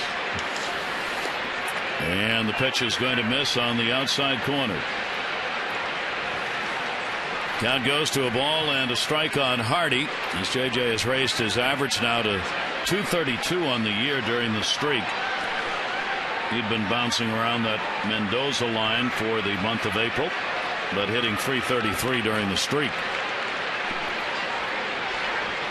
Here's the 1-1 delivery. Hellickson, and he'll miss down low. And you could see right there, when you're hot, 12-game hitting streak would indicate that. You hit the 5 home runs, you take that changeup like you knew it was coming. Doesn't mean that Hellickson won't throw him another one, but he read that pitch pretty well. And the 2-1 delivery. Hardy gets around on that one and will foul it off. As far as the home runs are concerned for JJ, he has had 5 of them here at home, 3 on the road. Orioles batting average at home has not been up to the standard they set on the road. No. Jim Presley knows that. They need to get their bats going here in what should be an advantageous ballpark for them offensively. Nick has had trouble here. Adam Jones has. Hardy came in hitting only 200 here at home and 245 on the road. So they'll pick the numbers up.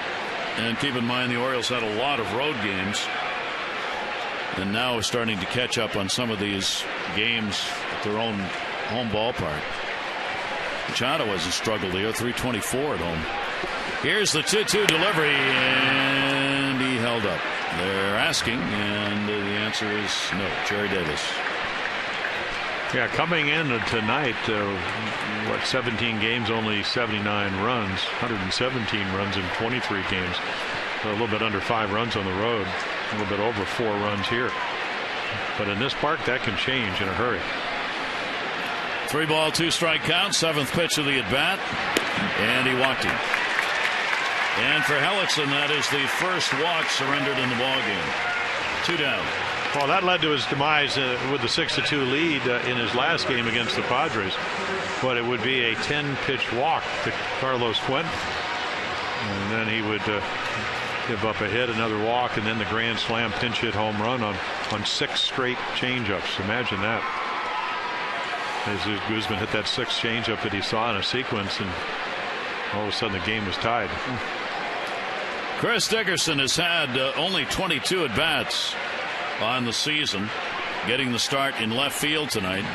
2 down, and takes the pitch inside and low. He's got a 3-game hit streak coming into this ball game.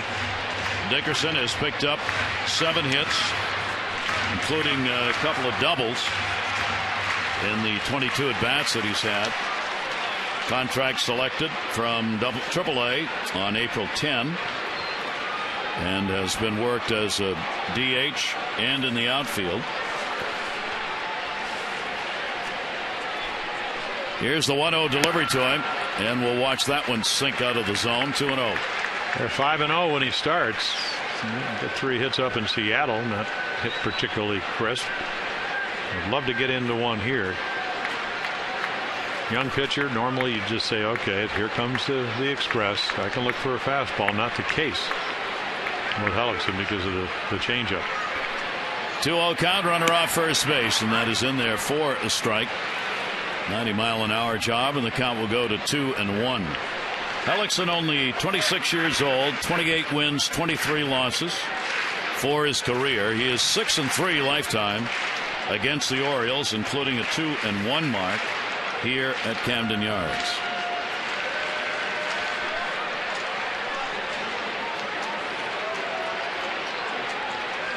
And the timeout will be asked for by Dickerson as he was frozen by Hellickson. Yeah, normally for a young pitcher, he usually doesn't beat himself. Won his first Gold Glove. Jake Peavy and Jeremy shared that distinction last year. Usually doesn't walk a whole lot of guys. It's usually the home run ball. And 10 of them have been surrendered this year, including the one by Hardy in this game. Runner on first, 2-1 delivery, and a ground ball towards the hole. Zobrist covers and will record the out. Dickerson retired, no runs, no hits, no errors, 1 left on, 4 complete here at Camden Yards. The Rays lead it.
Foolproof way to get rid of gray.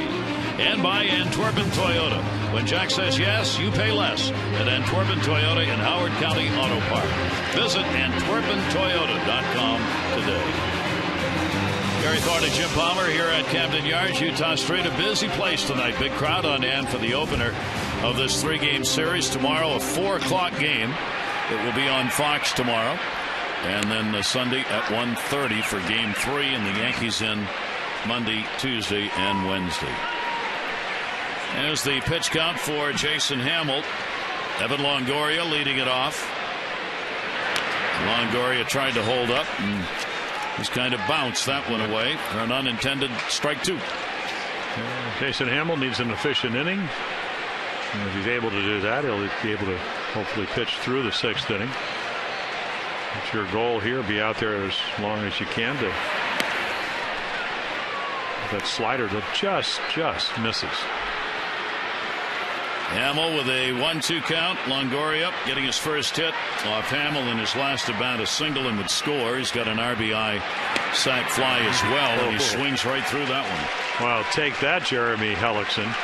What a great changeup that was. Doesn't throw a whole lot. Remember the 526 batting average on a changeup, but not if you don't throw a whole lot. Look how well located that pitch is. Starts off the corner, knee high, big swing. Well out in front. Great pitch. That's 4 strikeouts recorded by Hamill in the ball game. Loney an RBI and a sac fly, and he has grounded out. James Loney to be followed by Luke Scott. And the fastball is in there for a strike. Yeah, I asked Joe Madden, who manages the Rays, the day before opening day down in Tampa this year. I said, so tell me about Loney. We like him because he drives in runs. He can pick it over at first. And he's got a history, a lifetime batting average of over 280 of getting on base. And when you looked at the Rays or even the Orioles from last year, they needed an increased offense. Part of it would be Longoria if he could stay healthy. That's going to go to left field. That'll be a base hit. So Loney is on with a single. He's 1 for 2 in the ball game. 1 down, 1 on. Our PNC minor league report brought to you by PNC Bank. For the achiever in you, Yoshi Wada. There you see the numbers yesterday as he's on rehab with Norfolk against Lehigh Valley. 4 innings and the numbers. But Showalter said before the game today, I'm not really going to have anything to say about Wada until he's had 3 starts. Then we'll really take a serious look at what we're looking at. Well, and then Buck went on to say, well, we'll see how he comes out of it. We'll see if his velocity increases, command increases. About 15 months from Tommy John surgery, something like that. Maybe 14 months, somewhere in that number. And not a hard thrower anyway. I watched him throw in spring training before the elbow problems 2 years ago, and he's a finesse guy. Wei Chen gets it up there pretty nice at 90 to 93, but Wada maybe 88, somewhere in there. It might top out there. Luke Scott 2 pitches away to him. Scott has picked up a single, and he has drawn a walk. Orioles bullpen, Alex Burnett warming up for the O's with the 95 pitch count for Jason Hamill. Hamill has settled it in, retiring the side in order in the 4th inning, but he had 3 long innings to start it out. Longoria's got a sac fly RBI, so does Loney, and then Johnson's got the big 3-run homer that came in the 3rd inning with 2 down. 1 away here and a 3-0 count on Luke Scott. And not close on any of them. 2 walks in the ball game. 2 on, 1 out. Yeah, that was almost a pitch around once you get 1-0, 2-0 hitters counts.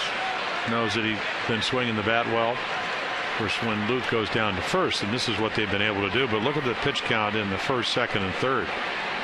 And then Jason Hamill this year averaging just a little bit under 17 pitches per inning, which is a little bit high, about almost 2 pitches higher than last season. So Kelly Johnson will stand in. Johnson with 2 on and 1 away. It's been out of the stretch for most of the night for Jason Hamill. Well, he's a good high ball hitter, and not that many lefties like the ball up versus down. And that's what he hit out of here. And that's what he hit off in Toronto last year to left center field. Fastball up and out over the plate. Hamels had trouble out of the stretch. Hitters 308 against him when there are men on base. 0-1 delivery. That one is going to be ripped. Markakis going over a long run. It'll bounce off the wall. Loney's going to score. Scott will go to third. Throw to second. Got him. Nick Markakis with a magnificent throw. And Kelly Johnson is out of there. He will be credited with a single and an RBI. A 6-3 Tampa Bay lead, but a big out recorded by Markakis. Now this is why he gets the Gold Glove. Plays the well so well. Ball hit hard off the wall. Here's the one hop. Perfect throw. The momentum of catching it and that 1.5 steps, and then the nice tag by Hardy. And he knows one run's going to score to make it 6-3, but just making sure nobody else was attempting to score. And that will be it for Jason Hamill as the Orioles go to their bullpen again early.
Velocity pretty good, command a little bit iffy, and that's not going to work against a team that has really been swinging the bat well, and that's what the Jays have been doing. So Alex Burnett's going to come on and try to hold it right there, and hard throwing right-hander, claimed off waivers from Toronto back in April.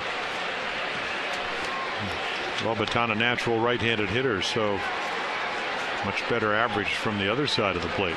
Runner on at third base. There are 2 down. Burnett making just his second appearance. There's Luke Scott, the runner. Burnett appeared in the game versus Kansas City as he worked 1 inning. That has been it for his pitching with the Orioles, the big club this year.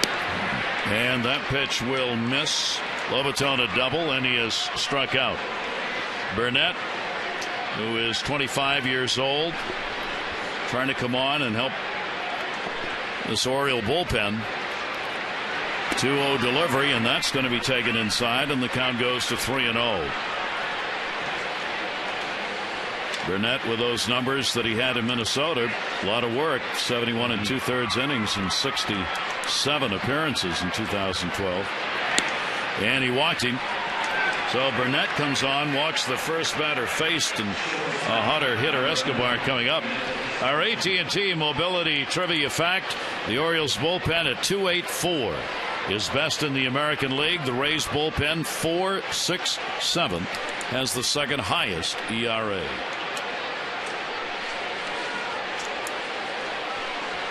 Runners at first and third with 2 out. Escobar is singled and flied to center.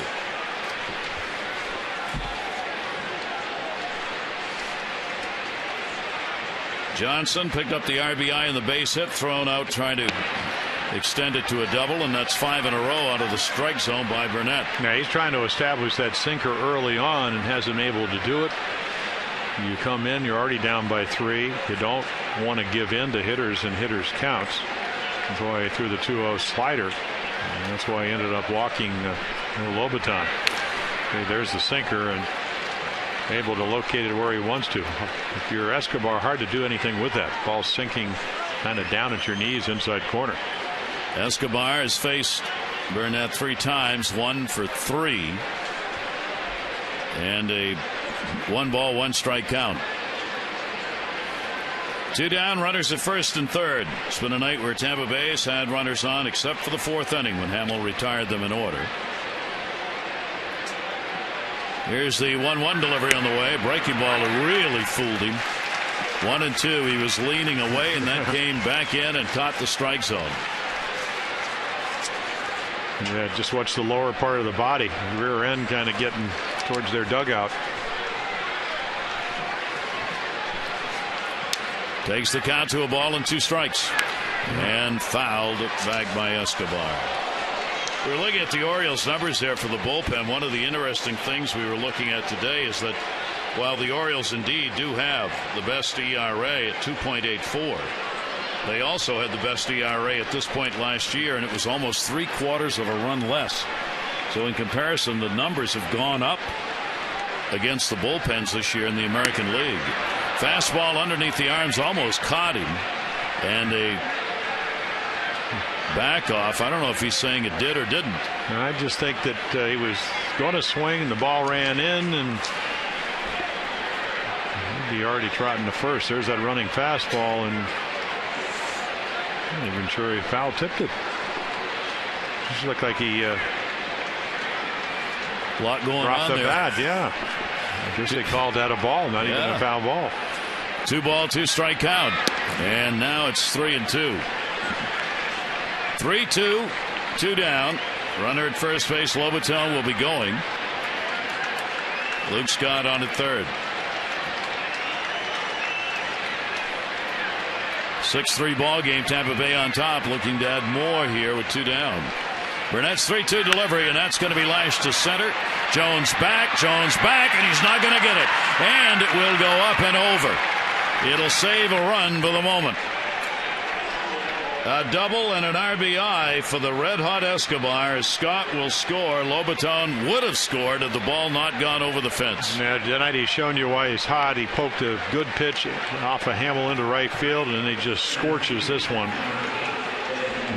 Adam Jones, no way to get back. Ball hit right over your head. And then they put in the cinder warning track to keep those balls from being ground rule doubles, and they keep hopping over. So Escobar has a double and a single and an RBI in the ball game. He's driven in 12 now. And here's Jennings, 2 more in scoring position. The leadoff batter is 0 for 3. Jennings will take it for a strike. Burnett unable to get that final out before another run scores. That will be charged to the starter, Jason Hamill.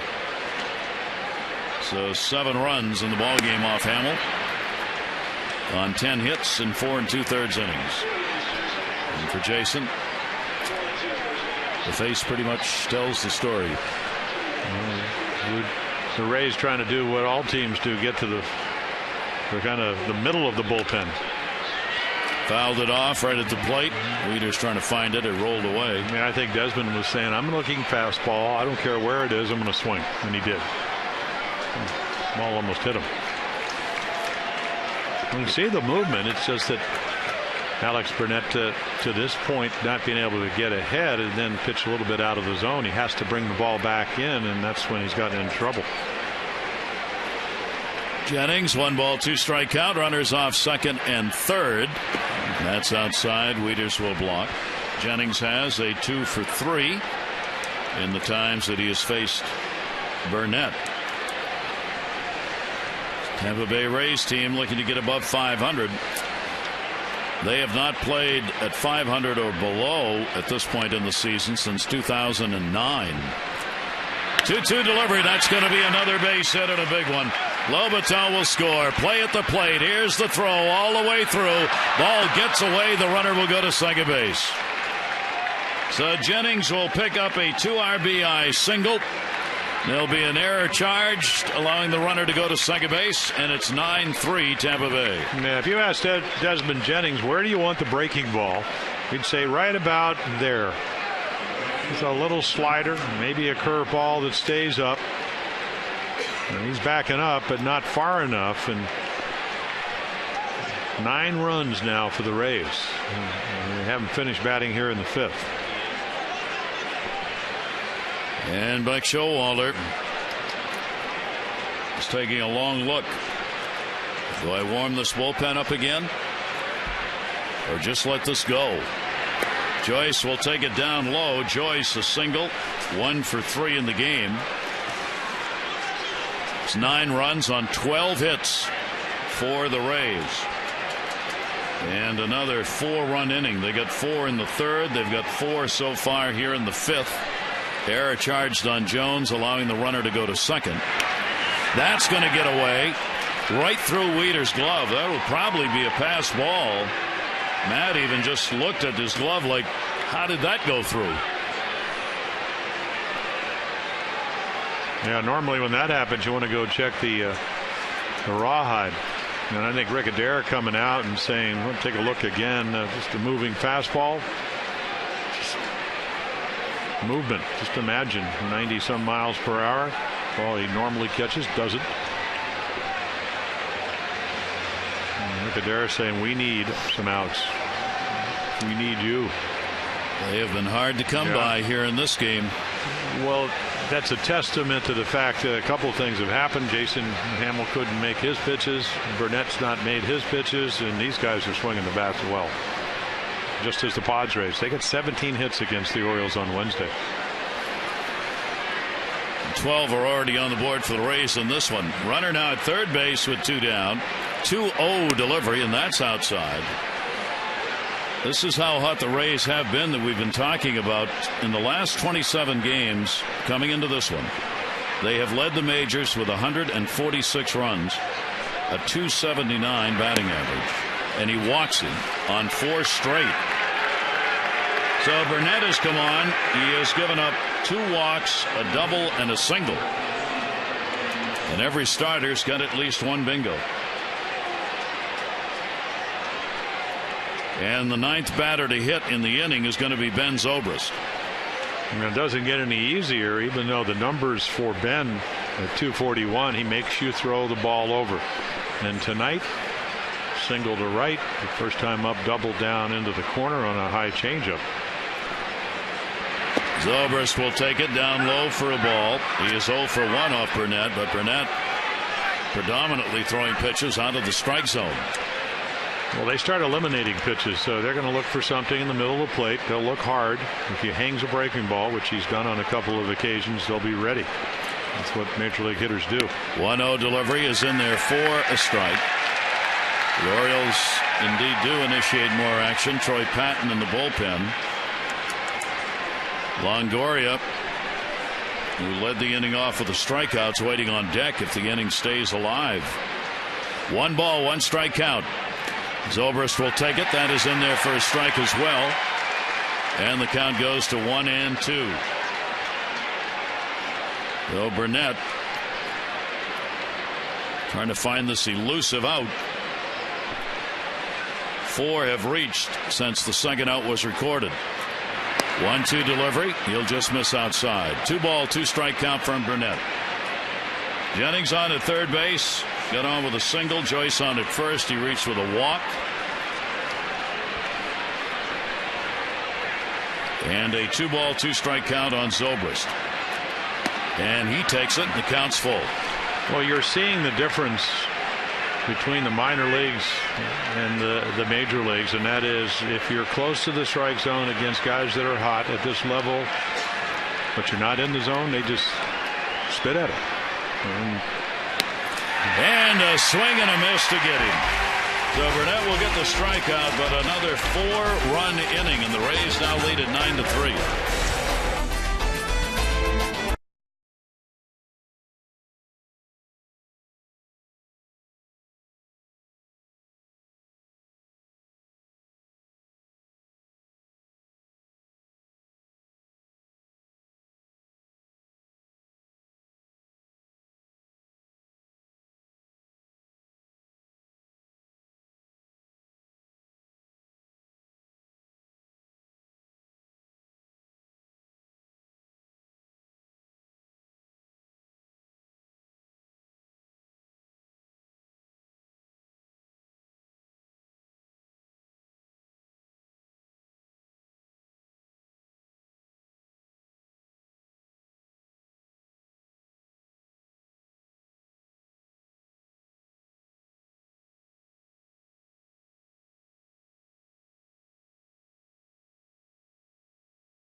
Yellowwood brand pressure-treated pine. If it doesn't have this yellow tag, then you don't want it.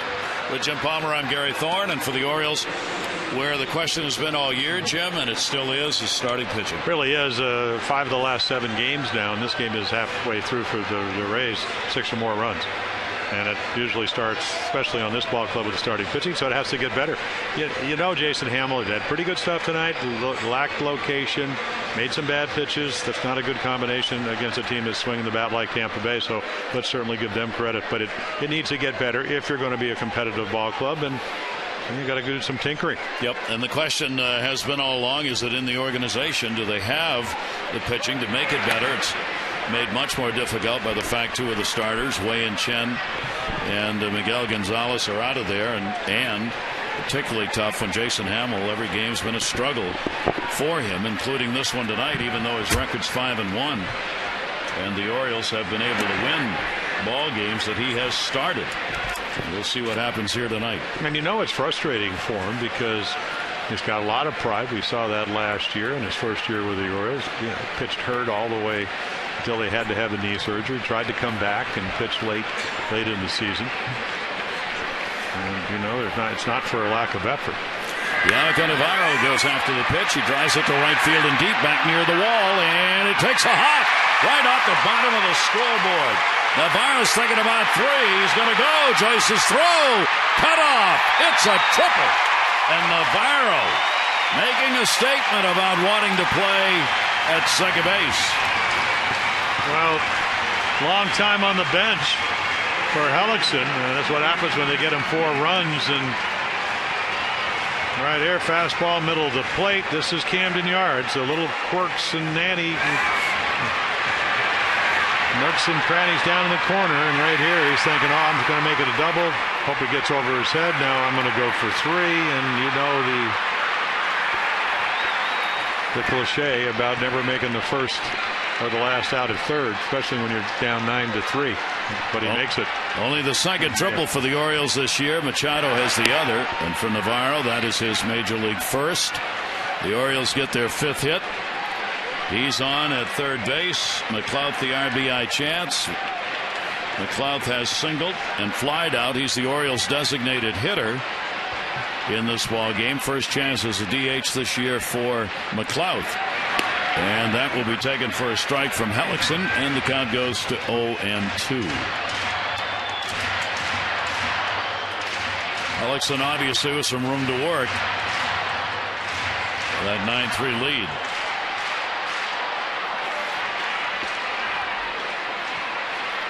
Infield back. He'll give up the run here to get the out. 0-2 delivery to McLouth and swung through it.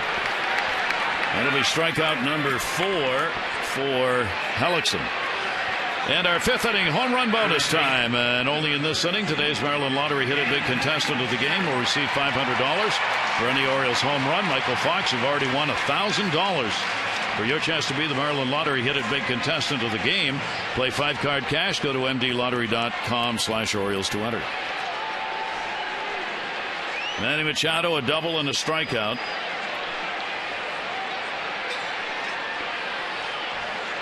Navarro off third base, and a ground ball runner coming. Play is going to be made at first. Out recorded by Escobar. Machado will get the RBI.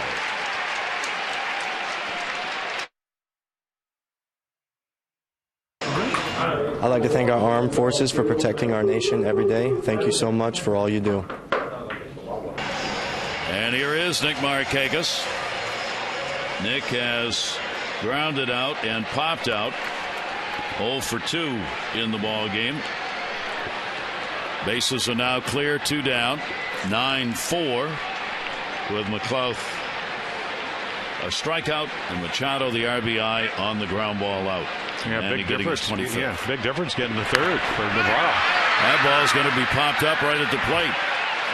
Maybe and handled by Lobaton. So an 0 for 3 for Nick Markakis, and it's a 9-4 Tampa lead.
For the Orioles, a single by McLeod, double by Machado, Davis with a 2-run single, and then J.J. Hardy with his home run to make it 3-1. And here come the Rays. 3-run shot by Kelly Johnson gives him a 5-3 lead. And then Johnson with the long single gets thrown out at second. Markakis with a great throw, but they score a run. Hamill gets the early exit, and 9-4. Alex Burnett came on trying to get some outs here in the 6th inning for the Orioles. All right, Geico game highlights. Geico saving people money on more than just car insurance.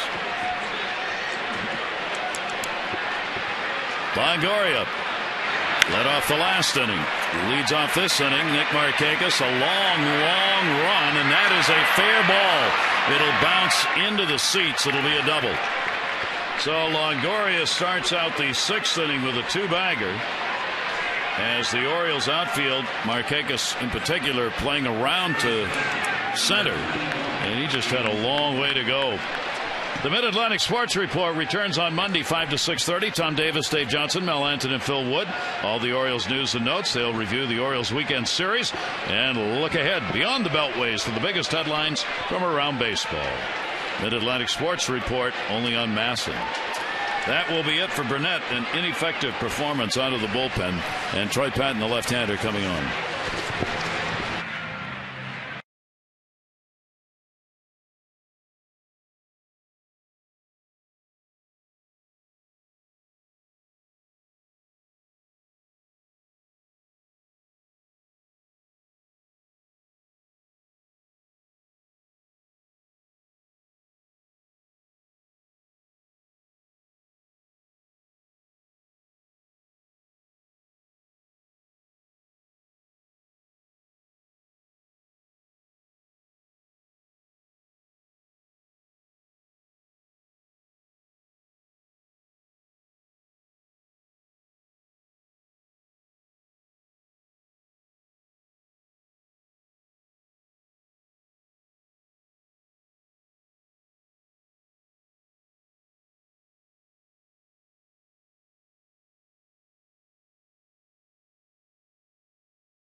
Takes the mound against Roberto Hernandez. The Orioles will return to Masson on Sunday. Our coverage will begin at 1 with those extra presented by Geico, followed by our game coverage at 1:30 on Masson and WJC. Chris Tillman, Matt Moore, scheduled starters in that one. All the access you need right here on Masson. So Troy Patton, an inning on Wednesday. The Orioles losing 8-4 in that ball game. You can see the numbers; they're pretty good ones. Here comes Loney again. 4-14 off of left-handed pitching. Patton, and the delivery with the runner at second base, swung on and missed. A single and a run scored. Sac fly, and he has grounded out for the league's leading hitter coming into today's play. Troy Patton with nobody out and a runner on at second base. Loney 1 for 1 off Patton. Rips out, and man, that would have hit him if he hadn't hit it. That's turning on a pitch. Talking to Paul O'Neill after he'd won a batting title, and I said, how do you hit lefty so well? Paul, a left-handed hitter, 5 straight years of 300 over. He said, well, the breaking ball that starts at you, that's the one you want to hit. 2 strikes, just kind of hope that maybe a pitcher makes a mistake. Don Mattingly taught me that there's a lot of gold out in left field. And that's going to go to center field, and that's going to be a base hit. Longoria will stop at third, and there are runners on at first and third, nobody out here in the 6th inning. I'll take a look at our Major League Notebook under East Winds. I started to do a DL team to note the injuries all around Major League Baseball. There were way too many. Then I went to the American League. It was like, there are still way too many. So this is just players on the DL out of the East. You'd have a starting lineup. Ross catching, Teixeira, Roberts, Youkilis. You can have Reyes or Jeter.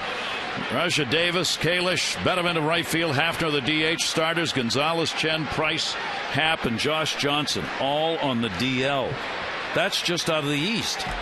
There are so many injured players in baseball, I can't believe it. A lot of triangle injuries with the obliques. Wow. It's just amazing of the outstanding players who are on the DL. Luke Scott was, of course, but not anymore. Well, it's a good, you want to play the Rays when Luke's hurt. And the Orioles did 6 times, won 4 of them. He'll take the pitch inside.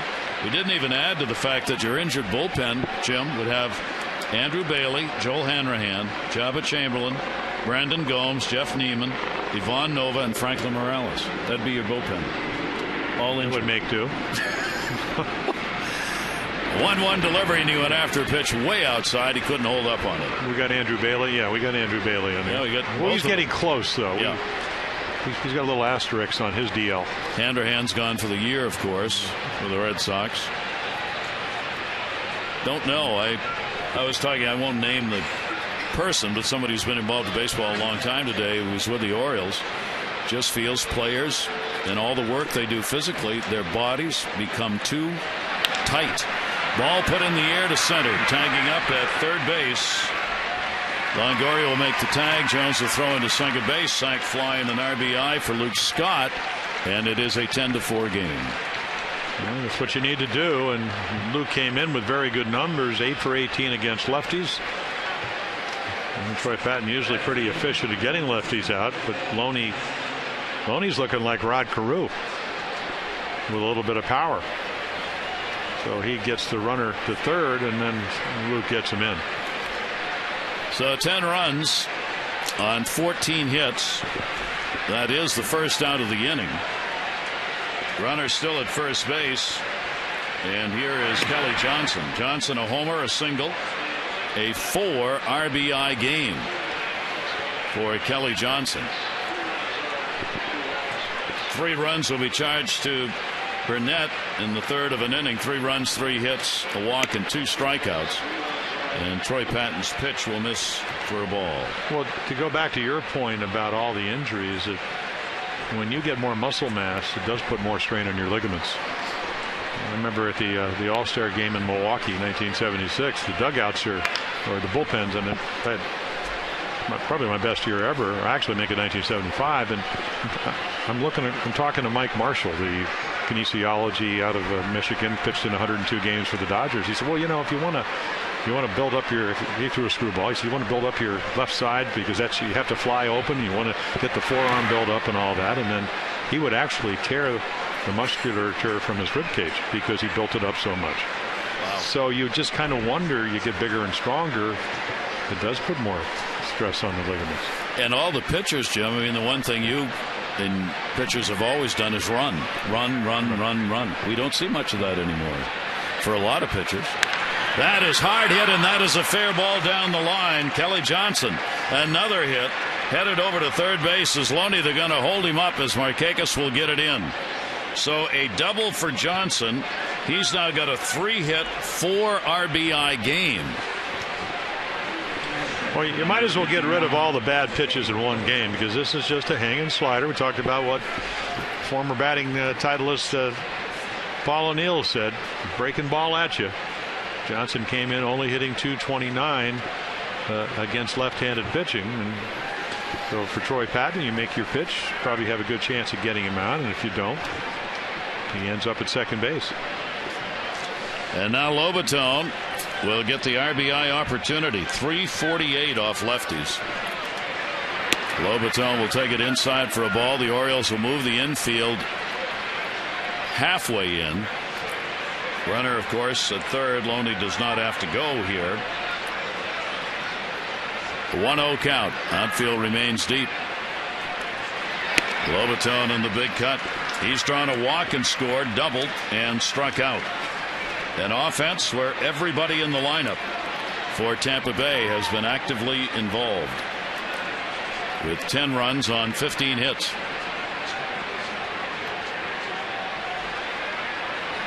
One delivery, and Patton gets that one in.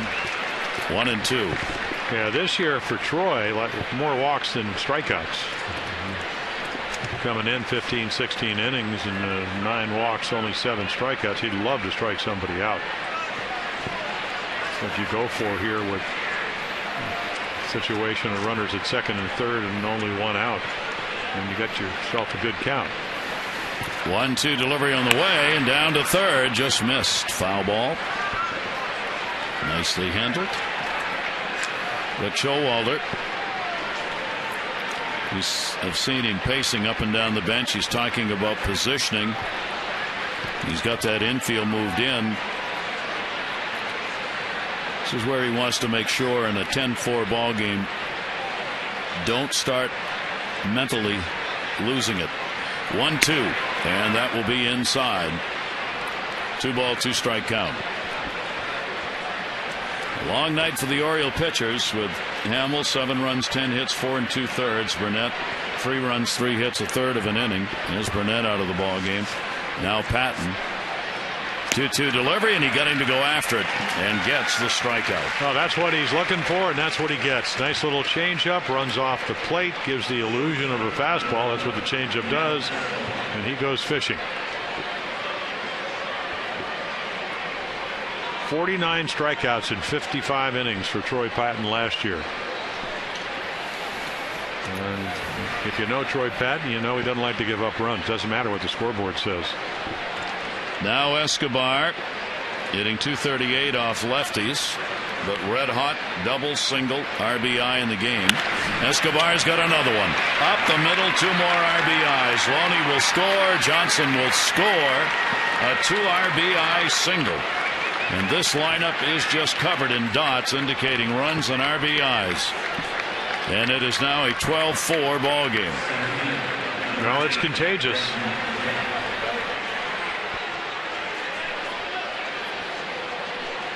So Escobar gets it done with 2 down. Runs will be charged to Troy Patton. And back to the top of the order. Jennings, RBI base hit, 1 for 4. Escobar now 3 for 4, 3 RBIs. Kelly Johnson 3 for 4, 4 RBIs. What, 16 hits, 12 runs? And that pitch is there for a strike to Jennings. Now, one of those games we used to go into Cleveland, and George Hendricks, their first base coach, would be on some of those clubs, and you go, they got to be getting the signs.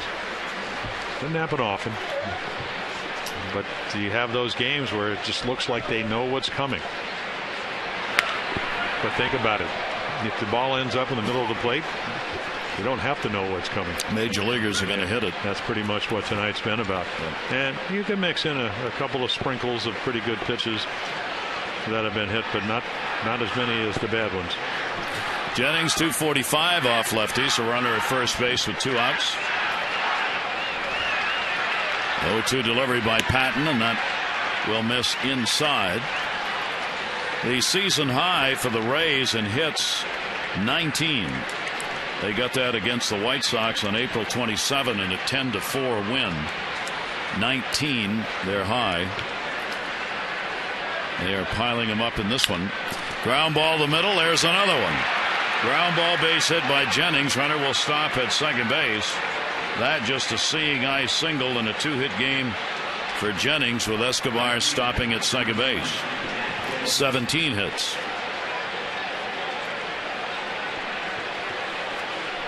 The Orioles have reached their high in hits allowed this year. They gave up 17 against the Padres on Wednesday. Oakland had scored the most runs in a ball game, the most since Oakland got 9. Check swing and a pitch away, did not go around. Joyce, a single in the first inning, scored, 1 for 3 and a walk. The 8th Ray to hit here in the 6th inning. Runners off first and second, 2 down. Fielding and gets it in there for a strike. Good off-speed delivery.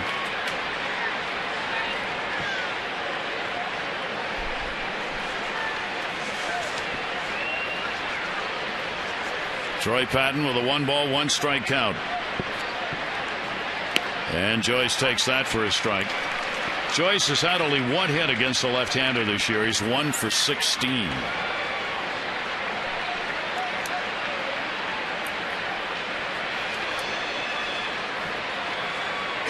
Patton trying to make it 1 for 17. 1-2 delivery is chopped towards first base. Davis has got it. He will take it to the bag. And another big inning. 3 runs in. The Rays extend their lead 12-4.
Navy Federal Credit Union. 4 million members, 4 million stories. Navy Federal Credit Union. And by DynCorp International, we serve today for a better tomorrow. Our game here on Masson in celebration of Armed Forces Day, thanking all of the past and current members of the U.S. Army, Navy, Marine Corps, Air Force, and Coast Guard for their work and dedication in protecting our country. And we were delighted to have some members of the Army in the audiovisual departments in the area, especially at Fort Meade, on hand, and there are some of them who are out there sitting and watching the game right now. They get to visit with us in the booth, and also our great crew in the truck had them stop by. And there are some members of the Naval Academy on hand for the ball game tonight. 12-4, Rays on top. We go to the bottom half of the 6th inning. And the breaking ball in there for a strike. Hellickson, after just his 2nd win of the year against 2 losses, coming in with those big numbers against him by opposing hitters. But tonight, all this support, pretty good shape. 3rd lowest last year in the American League at 3.86, making up for it tonight. Jones will foul it back. Adams had 2 strikeouts in the ball game. And if you don't think run support has a big, even when you pitch well, as he did last year, 27 out of his 31 starts, 3 runs or less, and he only won 10 games because they got him 3.86 runs a game. Get him another run or so, the dynamics change, especially with the way their bullpen was last year. 0-2 the count. Jones, Davis, and Wieters here in the 6th. And that'll go to short. Escobar. Oh, what was that? Tried to barehand it, and rather than playing it with a glove, and Jones is on. How often do you see a shortstop try to barehand a ball on the dirt? On the grass, maybe. If you don't catch it, you don't have a chance. That was Earl Weaver's pet peeve. Just come in, make the play, got to backhand that ball and pick it up if he beats it out, which is probably going to be the case, but a little unconventional. Well, you might as well just keep hitting until they get some outs. That's right. I mean, that's what this night's about for the Orioles. So Jones is on. It'll be an infield single for him. Adam gets the base hit. Davis a 2 RBI single in the first inning, and he is flied out. So the leadoff man on, and the pitch will be taken for a strike. Chris Davis tied for first in the American League in home runs to begin today's play. Mark Reynolds, Edwin Encarnacion, and now Nelson Cruz have joined in.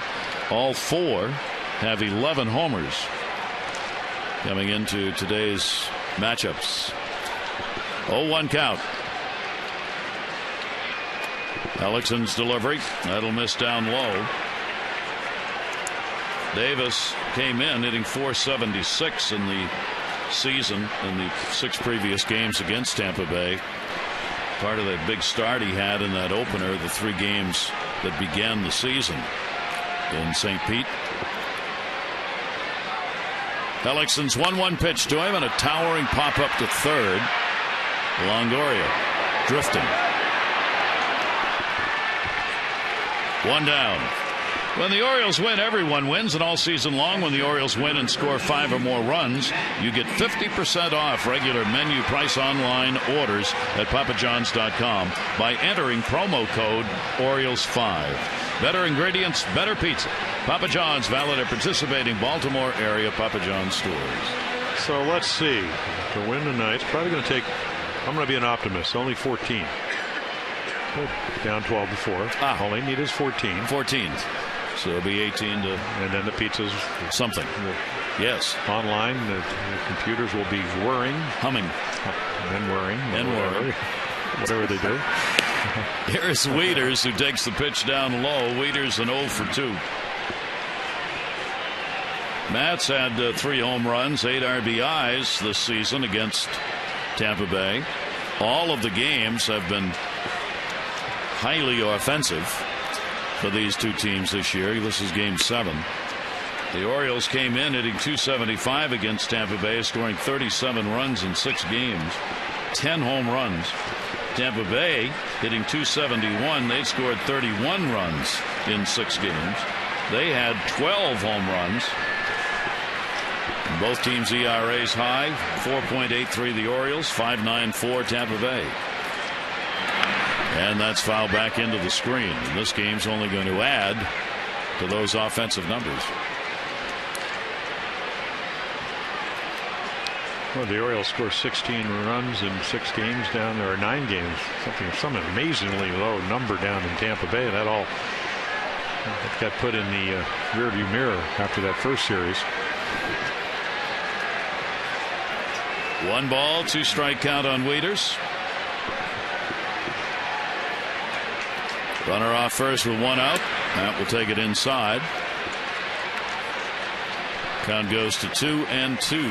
Well, these are big games. Even if you get a young pitcher with 12 runs, for Jeremy Hellickson with James Shields and Wade Davis in Kansas City, and David Price, their Cy Young Award winner, 1-4 on the disabled list. And we'll see Matt Moore, who's 7-0 on Sunday. And these are games that you have to step up and be able to win.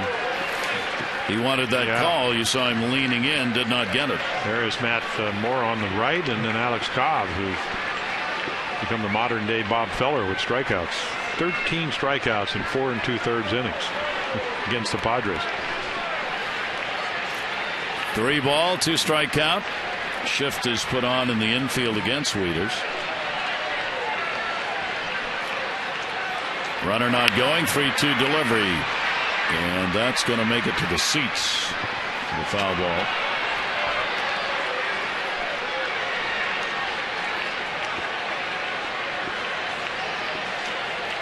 Tampa Bay has used only 5 starters. I say only when you were looking at the Orioles sheet and you count them up. Cobb, Hellickson, Roberto Hernandez, Moore, and David Price, who of course has gone on the DL. But Joe Madden says he doesn't think that's going to be a long stretch, but it'll be long enough for Price to probably miss 2 or 3 starts. That's what Madden thinks is going to be the case. I was watching the game when he had a lead the other night. He was throwing 95. He was playing the Red Sox, and they didn't really hit the ball hard. They would go on to lose, I think, 9-2. Stephen Drew had a grand slam against the Rays, but ball's going to go to second. There's one, and there's two. So Joan gets doubled off. No runs, one hit, no errors, and nobody left on base. 6 complete. Tampa Bay leads at 12-4.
Jim Johnson, the Oriole closer.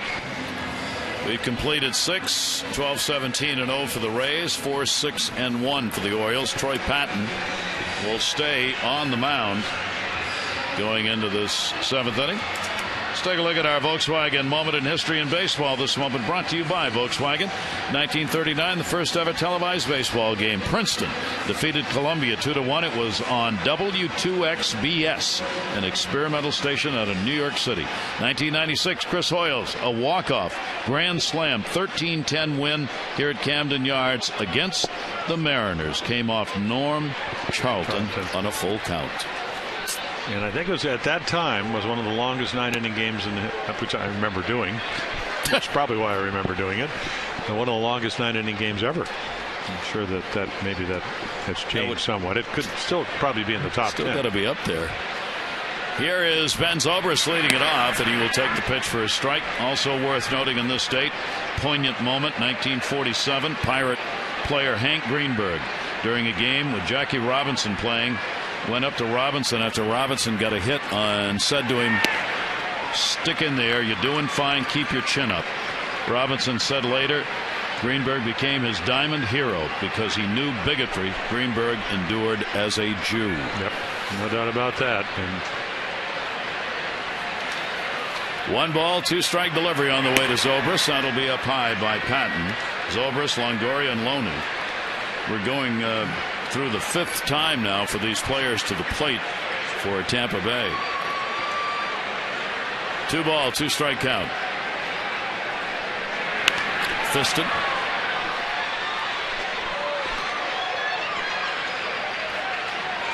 And it's been a year where Troy Patton, the league will adjust.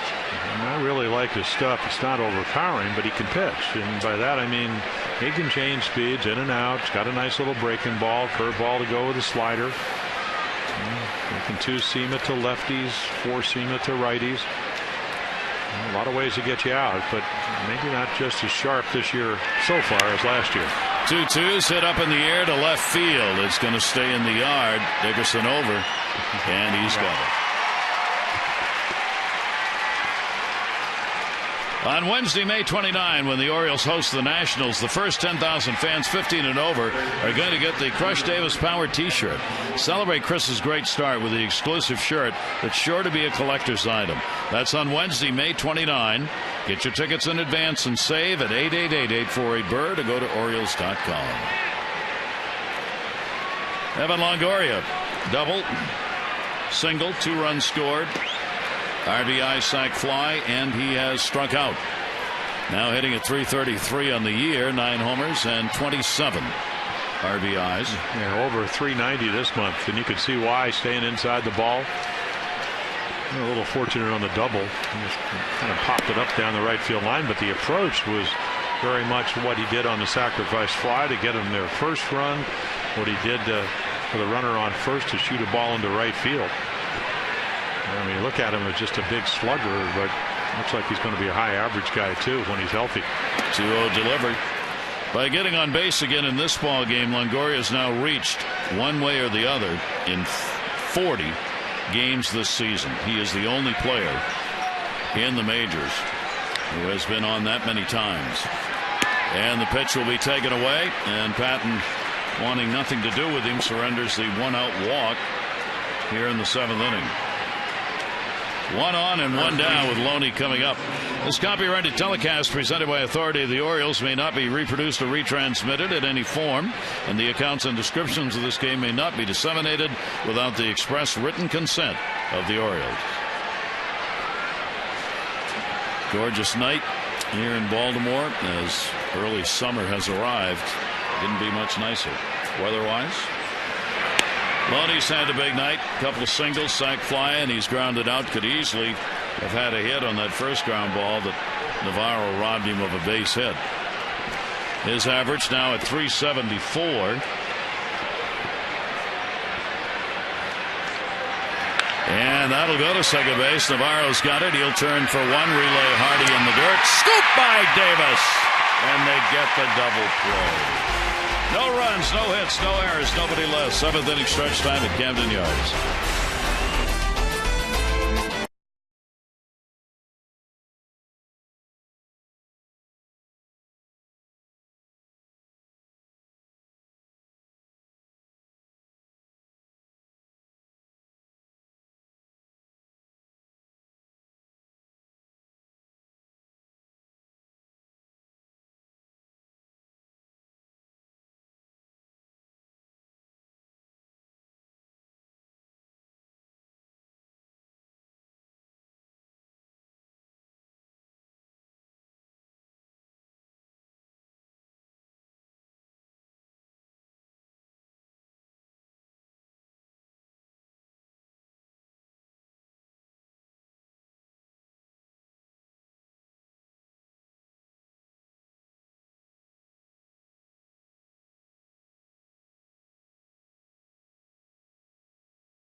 Tonight he's made 2 good plays, and Loney's been at the plate for both of them.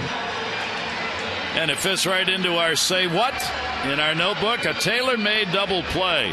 It refers to the difference between a suit that's bought off the rack or one that is custom made by a tailor.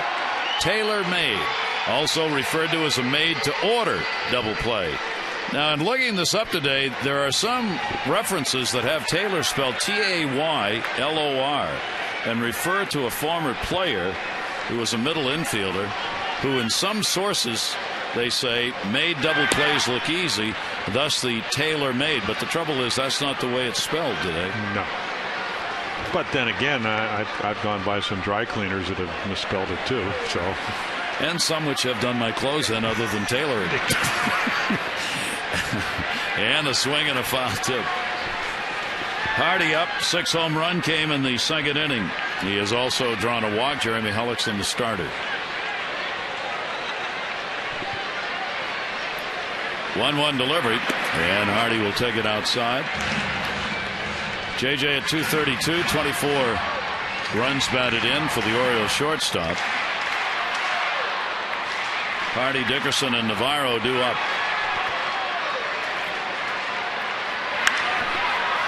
2-1 popped up, shallow center. Jennings. With active membership reaching record levels, the Junior Orioles Dugout Club will be on sale for a limited time. The program for kids 14 and under now includes a ticket to 6 games starting July 8, a hat, a backpack, and more, and it's only $15. Family and friends tickets start as low as $6 with an opportunity to upgrade. So don't miss Birdland's best value in family entertainment. To join, don't delay. Visit Orioles.com/dugout club. Rally caps on, doing all they can to assist in the cause. Dickerson to second. Zobrist. Well, that's the luxury when you get a big lead. You can be aggressive. I was talking to Dwayne Statz, who does their television, Brian Anderson, the lefty that does their color. And when you get big leads, something that Jeremy Hellickson hadn't been used to, and maybe you're not getting the results you want because you're giving up more runs, something he really has never gone through, become a little tentative. But 12-4, that scoreboard makes you aggressive, and sometimes you get lucky. That ball hit right on the nose, but right at somebody. Yamaka Navarra has tripled and scored, and has flied out to left field. Navarro is 25 years old. He won't turn 26 until the end of October. Had appeared in only 71 major league games prior to joining the Orioles. He'll punch that one in the air to right center field. Jennings coming hard. Look out. And will make the catch with Joyce cutting in front of him. So 1, 2, 3 innings, 7 complete here at Camden Yards with the Rays on top.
One of our camera people, Mo.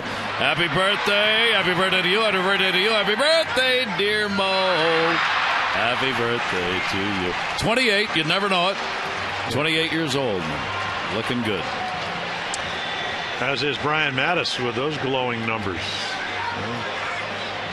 Getting righties and lefties out. Only 3 walks in 15 and a third innings. The 16 Ks. The impressive thing when you come in and you're a matchup guy, certainly capable of getting both righties and lefties out. There are the numbers that we talked about. The left-hander's only 111 since he went to the bullpen. Came up last year, late in the year, 31 runners. Inherited runners, only 1 has scored. 30 out of 31. That's what you want out of your bullpen. Patton worked 2 innings. Charged with 2 runs on 4 hits, a walk, and a strikeout.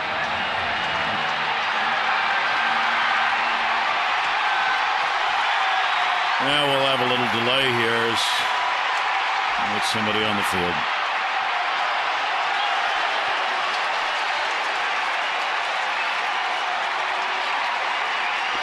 Big crowd tonight, 38,061. 38,061 on hand for the opener of this series.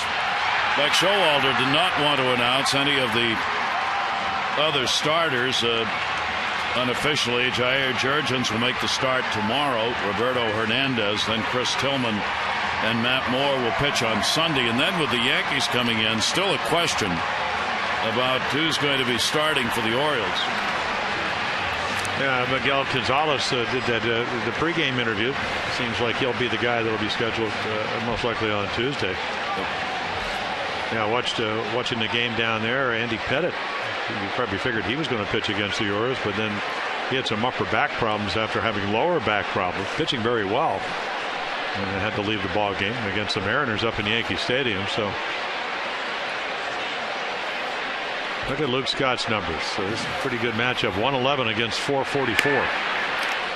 And that will be taken inside for a ball. Scott has drawn 2 walks and has scored both times. He has a single and an RBI sacrifice fly. All he gets to say about it is 1 for 1, but it was has been a much busier night than that. Breaking ball tied him up, but didn't get into the strike zone, and the count will go to 2-0. Yeah, you look at the scoreboard, and it's hard to fathom the Orioles once had a 3-1 lead in this game. With those 4 and 4 and 3-run innings, that'll really change the course of a ball game. The thing about Luke Scott, if you have a long memory and you remember back to when he used to play against lefties. In one year he had 25 home runs. He had 10 against left-handed pitching. 3-0 delivery to him, and Mattis will get the strike. Yeah, Luke doesn't bail out. No. Well, he's so strong, and when not a lot of leg movement. I mean, he really spreads out. And he just tries to keep the bat on plane through the strike zone. And a swing and a miss on a good pitch by Brian Mattis. And this whole team has done a nice job of that tonight. And when you get hittable pitches, and there have been a lot of them, I mean, there's a perfect slider. The illusion is on a slider that it's a fastball and it just slides away from the bat head. Now, if it stays up, much more hittable. 3-ball, 2-strike delivery to Luke Scott, and he'll foul it back. Both of these teams have lost 2 in a row, so somebody's going to have a 3-game losing streak when this is done. Right now it's the Orioles as they trail 12-4 in this game. Madden's team looking to get a game above 500. The Orioles are 23-17 at the moment. Here's the 3-2 delivery, and got him. Yeah, perfect pitch. Wow. And had one pitch to hit. Got ahead of Brian Mattis, and he just right on the outside corner. Brian Mattis records the first out here in the 8th inning. Here's Kelly Johnson. He might be a starter by August. You just never know. He wouldn't mind it. Johnson, a 4 RBI ball game, tying his career high, which he has done a number of times. A double, a single, and a home run. So if he could get a triple, he's got the cycle. 1-0 count. And the pitch is inside to him. Count will go to 2-0. Bottom part of this order has happened against San Diego. Has done really well. I mean, Johnson's got the 3 for 4 RBIs. Lobaton has picked up a hit, has scored a run.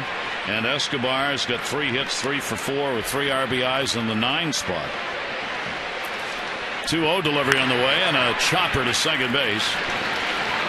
Amica Navarro makes the play, and there are 2 down in the 8th inning.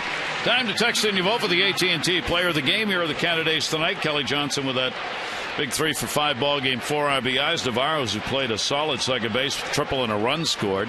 And J.J. Hardy, who's delivered his 6th home run of the season for the Orioles. Text in your vote, A, B, or C, 31826.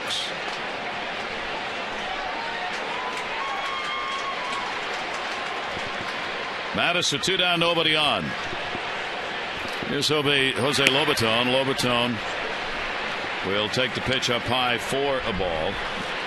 Lobaton sharing time with Jose Molina. The catching duties for Tampa Bay. Yeah, I saw a number that when he catches, they're 11-4. If they win tonight, it'll be 12-4. ERA better with Jose Molina, who's really a good catch and throw guy. So a pretty good mix. Yeah. A switch hitter and Jose, and well, this Jose. And strike on the outside corner.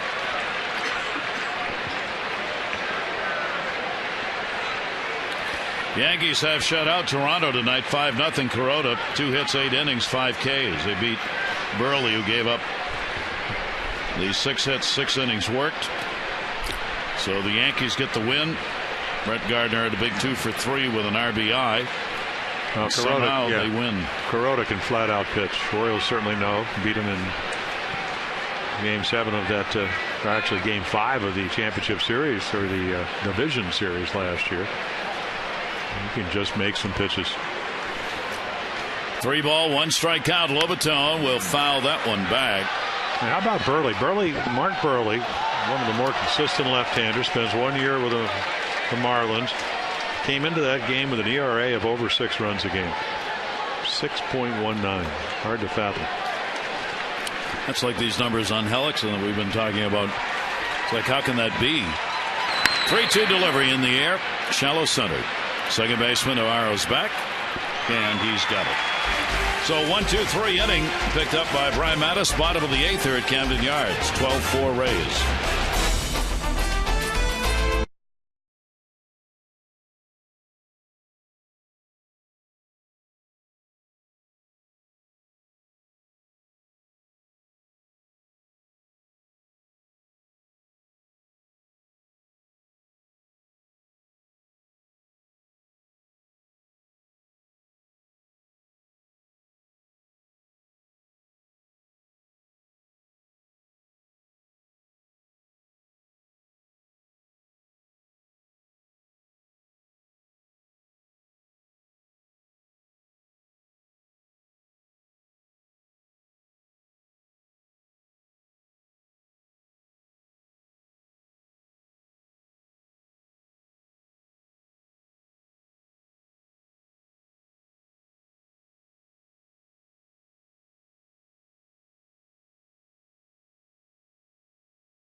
Fun program. To date, the Orioles have drawn 124 walks for a total of $6,200. Care First Blue Cross Blue Shield encourages each of us to take that first step towards a healthier and more active lifestyle. Barry Thorne and Jim Palmer at Camden Yards. Jeremy Hellickson on the mound since the beginning. Couple of errant hanging curveballs in the first, fastball in the third, down the middle to Hardy, and then just the single run. He was pitched very well, and they have hit behind him very well. Team has gone 3-5 in the 8 starts made prior to this, while he's just 1-2. Here is Nate McLouth, and that's going to be lined to left center field, and diving for it and not getting it is Jennings. He'll get back up. That's going to be a triple. McLouth on his way. Relay throw, and the Orioles came in with 1 triple on the year, have 2 triples in the ball game.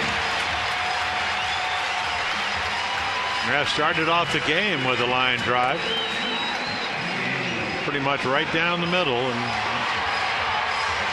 Jennings really makes a great effort. Ball just tailing away from him, kind of like you slice it off the club head when you're playing golf. When the ball moving right to left, he can't get it, and once it gets by him, you know it's going to be 3. His 16th major league triple. The other one tonight, Manny Machado. And here he is. Manny Machado has had one of the Orioles 3 baggers, the other by Navarro in this game. Those are the 3 triples the Orioles have picked up this season. 0-1 count on Machado. He has an RBI and a ground ball out, 1 for 3. Has extended his hit streak to 6 games. And the pitch taken away. Infield moves a little bit on Machado, playing him to pull. Longoria would be guarding the line at third anyway, but they've shifted Loney, the first baseman, over a little. And another RBI opportunity. The infield back with an 8-run lead. 1-1 chopped. He'll get the RBI. Escobar makes the play. And the Orioles get another one on the board to make it a 12-5 game. MLB.com at bat, the #1 source for live baseball everywhere you go. Available for iPhone, iPad, Android, BlackBerry 10. At bat delivers Oriole baseball, live audio, pitch tracking, stats, news, highlights, and more. Text at bat 31826. Go to Orioles.com for details. 2 RBIs in the ball game for Manny Machado. Machado's now got 26 on the year. Base is empty. Nick Markakis. Nick has had an 0 for 3. Average now at .280 with 3 home runs and 19 RBIs.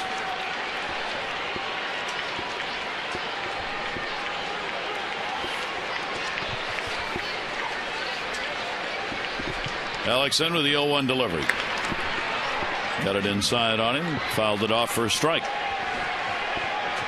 Pretty good pitch by Hellickson. He's given up 5 runs on 7 hits in the ball game. 1 walk, 4 strikeouts. Saving grace, of course, Tampa Bay's gotten 12 runs for him. So he's kind of been able to move along here, throwing strikes. 0-2.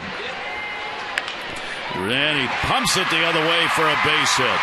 Nick Markakis with 2 strikes, protecting, taking it where it was delivered, and getting a hit out of it. Yeah, just shoots it into left field. Something Tampa Bay's done all night, going the opposite field. Nick does it about as well as anybody in the Oriole lineup. So Markakis gets on, and that will bring Jones up. Adam tonight, a couple of strikeouts and a base hit. Orioles have 8 hits in the ball game. Jim Hickey on the phone, their pitching coach.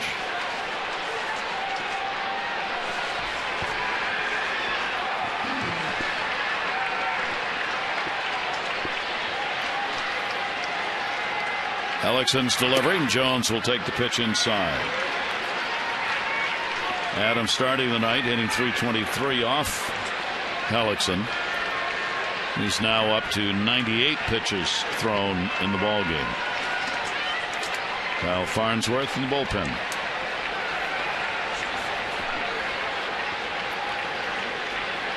.1-0 delivery, hit hard to third, backhanded Longoria. There's one, relay to first.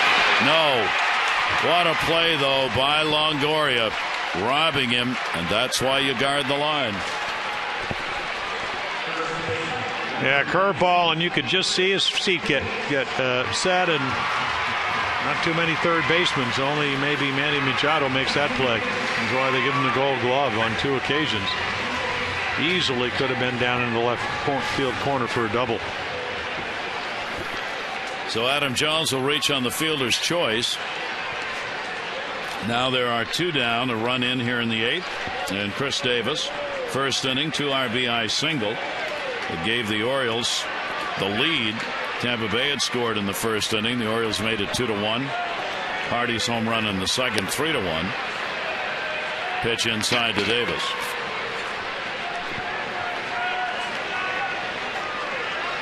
Get the feeling with the pitch count at now an even 100, you're about 1 swing away from giving up a long ball. 1-0 with 2 down. Hit hard, and that's going to go into the corner. Adam Jones hustling over to third base. Joyce over to get it. They'll hold him at third as the relay throw gets in. Good play by Joyce to get it in.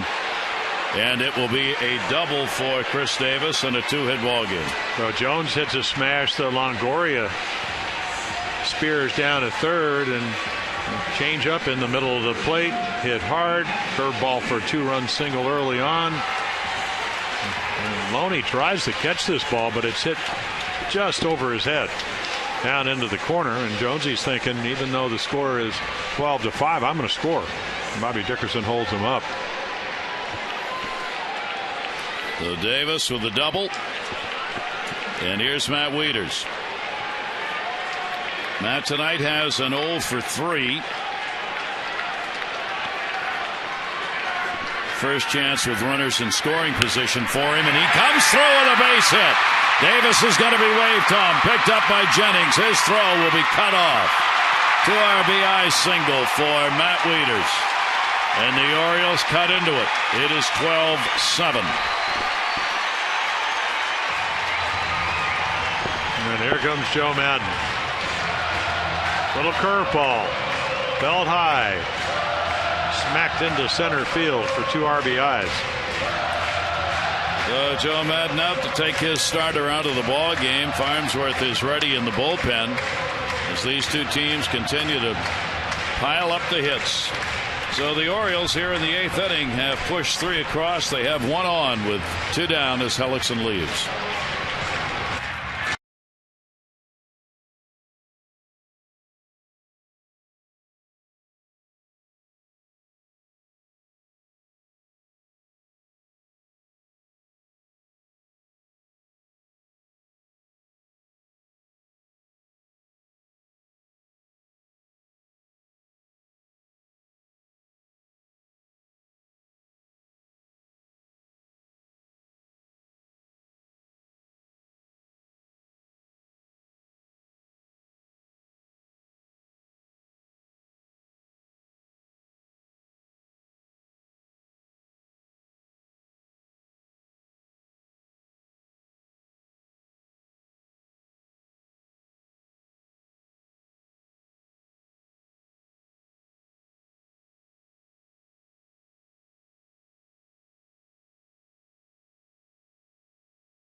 Obviously one of his best, but did go a long way. He does give the ball to Kyle Farnsworth, who hadn't been exactly lights out last year. Elbow problems.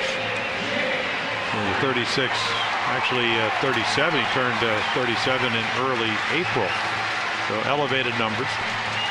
They need 4 outs, and the Orioles, until that happens, as Earl Weaver used to say, until you make that 27th out, game doesn't end. And the Orioles putting on a charge here in the 8th inning. Matt Wieters with the 2 RBI base hit is on at first. He's got 23 runs batted in. Hardy's had a home run, his 6th, drawn a walk, and has flied out. 2 away. Wieters on at first base. And Farnsworth, the right-hander, delivers, and it is in there for a strike. Farnsworth has been hit hard of late over the last 7 outings. He has given up 5 runs on 10 hits. He has been a strikeout pitcher this year, and in 7 of the 13 appearances, less than an inning. That one is racked into left field for a base hit. Frozen rope right there by Hardy. Well, if you throw high ball hitters high fastballs, and Kyle used to be up there close to 100 miles per hour, he's going to be all over, and he was. A very confident J.J. Hardy, who extended that hitting streak to 12. And now 5 home runs during that 12-game streak. Didn't miss that high fastball. So if you're ever thinking about laying a bunt down, if Longoria is going to play in left field, you're probably going to come in a little bit. This would be the time when you're trailing by 5. Chris Dickerson coming up 2-1 and 2 down. He has an 0 for 3. Farnsworth's delivery to him, and that will be away and up high for a ball. Didn't he bunt up in Seattle when he we were up there? Yeah, he did. So you can play all the numbers you want. Not that he does it very often, but he has done it. They give you the bunt, take it. Especially until you get one strike. 1-0 delivery. It'll catch the inside corner for a strike. Peralta getting up in the bullpen. This is not what Madden wanted, obviously. You get a big lead like this, you hope two pitchers are going to get you through the ball game when you're leading at 12-4, but when it gets to be 12-7, all of a sudden you get some arms going, and Davis part of that with the double he picked up in the ball game. 1 ball, 1 strike delivery, and it's torn to right field, way back. Goodbye, home run! Chris Dickerson, a 3 RBI homer. It is 12-10.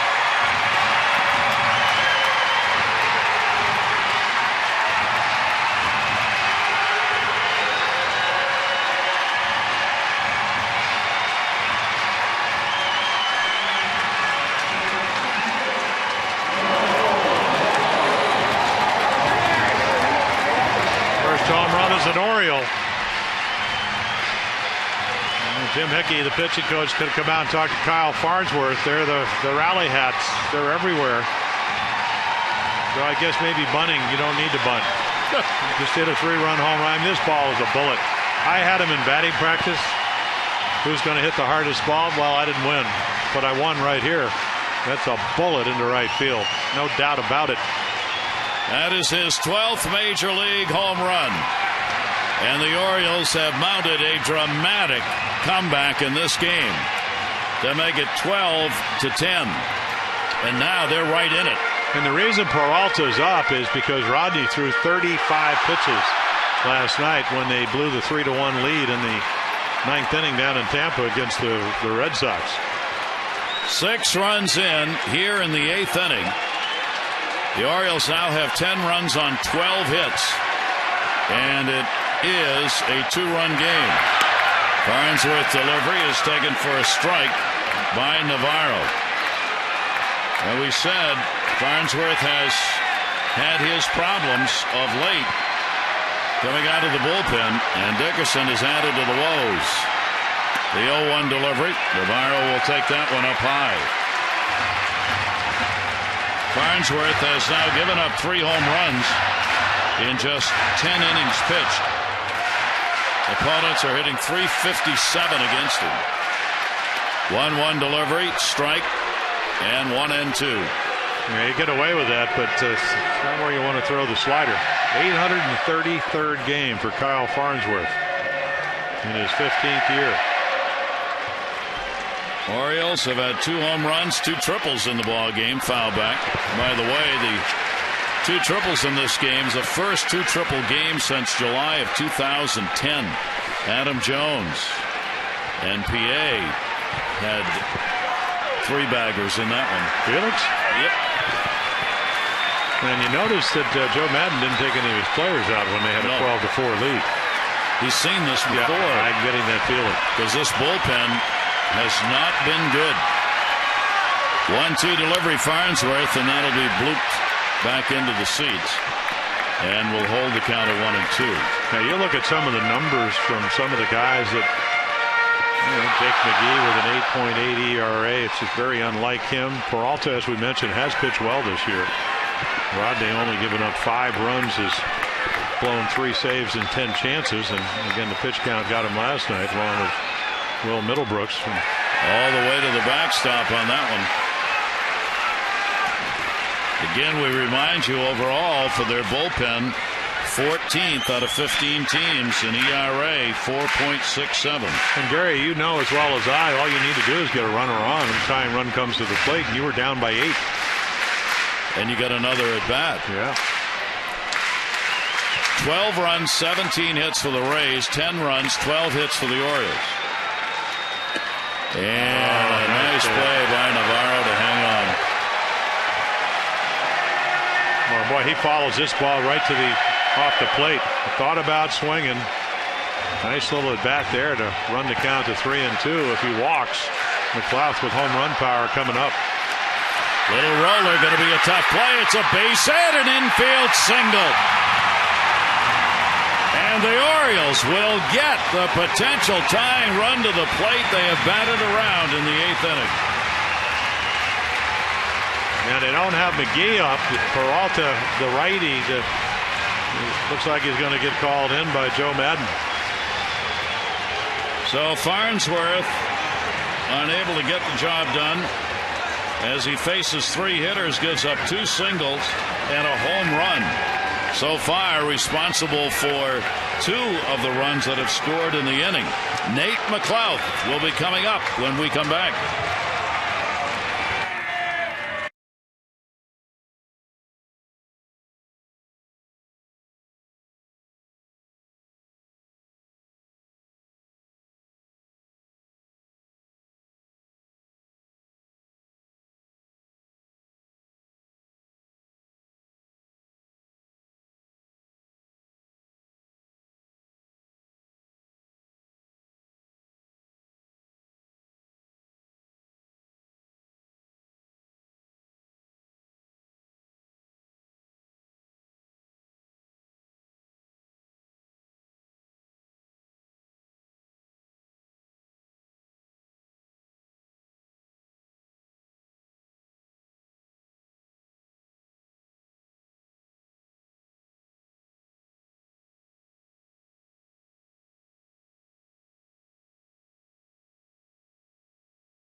Time already in the making here as it started 12-4 when this inning started. It's now 12-10.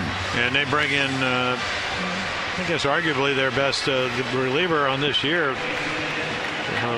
37-year-old right-hander, and ERA low, makes you get your way on. A lot of strikeouts, more than innings pitched, doesn't walk a whole lot of guys. Not overpowering, but he's got a nice splitter change, nice little breaking ball, and you're one swing away from tying it, though. Nate McLeod with a runner at first base and 2 down here in the bottom half of the 8th inning. Peralta's 4th game against the Orioles this year. In 3 innings, he's given up 1 run on 2 hits with a walk and 3 strikeouts against the O's. Yeah, only 1 home run, Gary, and that's lefty's only hitting 171, but a left-hander hit it. McLeod 0 for 2 lifetime off Peralta. Runner at first, Navarro. 10th batter to hit for the Orioles. And up high for a ball. Nate started this out with a triple. He's 2 for 4 in the ball game. He had an 0 for 14 coming in. Got rid of that in the first inning with a single. And now hitting at 275.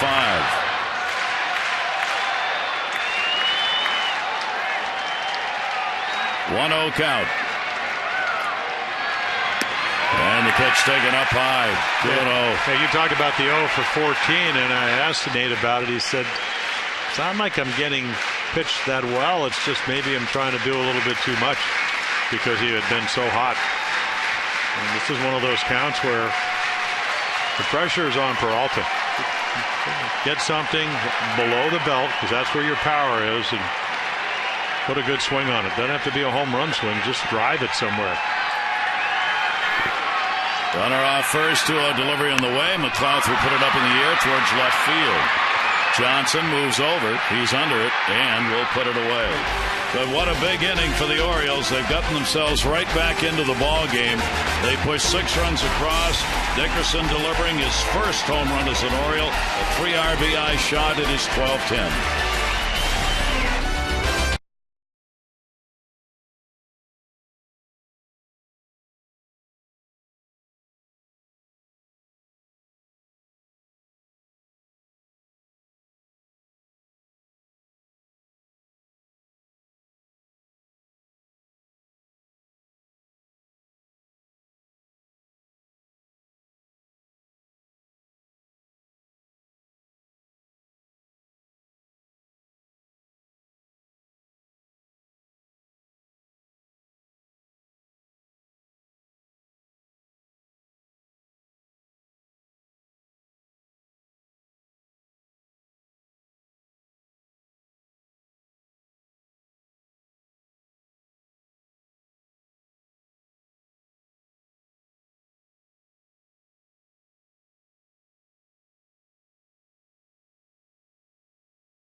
Find our fares online only at southwest.com and by Mercedes-Benz, located on the web at mbusa.com. There were a number of fans who at the end of 7 begin their way to the exits. There are a number of fans who have made their way back in. I'll get your ham stamped and come on back. Pedro Strop, the numbers have come down. In fact, his two of the less fortunate appearances, 2 3-run appearances were early April, mid-April against Tampa Bay. So come in, do what you're capable of doing, and give the Orioles a chance in the bottom of the 9th inning. Here is Escobar, goes after the first pitch right to Hardy. Well, part of getting a first pitch out or is throwing a first pitch strike. So Pedro's stuff, 95 to 98. Sharp slider, a little splitter changeup. He throws on occasions. So 1 away. Here's Desmond Jennings. Jennings an RBI, has 2 singles in the ball game. He's gone 2 for 5. Jennings has an 0 for 3 against Pedro Strop. 1-0 count on Jennings, sitting at 247. Tampa Bay ran up big innings themselves, 4 in the 3rd, 4 more in the 5th, 3 in the 6th. Charged mostly to Hamill, the Orioles starter. 7 runs, 10 hits, 4 2/3, 3 against Burnett. In the 3rd of an inning, 3 runs on 3 hits. Troy Patton, 2 runs on 4 hits in 2 innings. 2-0 delivery on the way. That'll be foul back. Now the question for Tampa Bay going into the next inning here in the bottom of the 9th, who's going to close? Well, it looks like Rodney's up. Yeah, he's not been effective. Jim mentioned he threw 35 pitches in blowing the lead against the Red Sox. 2-1 is going to be fouled off. So if the score is kept right where it is, bottom of the 9th, it's going to be really interesting. Well, he is the closer, and a lot of managers will get a guy out there as soon as they can, but 35 pitches is a ton of pitches. 2-ball, 2-strike count. Strop's job, though, to get this inning over with. Markakis makes a nice running catch. Yeah, the only way you catch that ball is if you get a good jump. I mean, here we are, 22 runs into this game, and you're still highly focused in the outfield. I know you're a professional. Easy to lose your focus. How long this game's been and all the stuff that's been going on. And nice little play there by Nick Markakis. Takes a hit away. So Strop gets the first 2 outs. Here in the top of the 9th inning, here's Joyce. Single and a run scored in the 1st inning. 1 for 4 and a walk in the game. Yeah, just hit the glove. That'll be inside for a ball. Which is not what Pedro really does. It's about throw it for the middle of the plate, let it move, because that's what it does. But that ball about 18 inches from the target. Matt Joyce inside half hitter. And that's where his power is. 2 for 5 off Strop. Strop wants a little give back here. He has pitched in games this season and not effectively against Tampa Bay. In 2 games, an inning and 2/3, given up a couple of runs on 6 hits with a walk and 2 strikeouts. He'd love to just get through this one in a hurry. A swinging strike by Joyce. 2-1.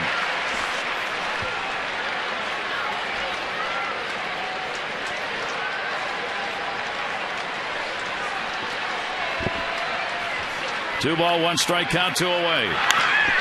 Towards second base on the outfield grass, Yamako Navarro. Here we go.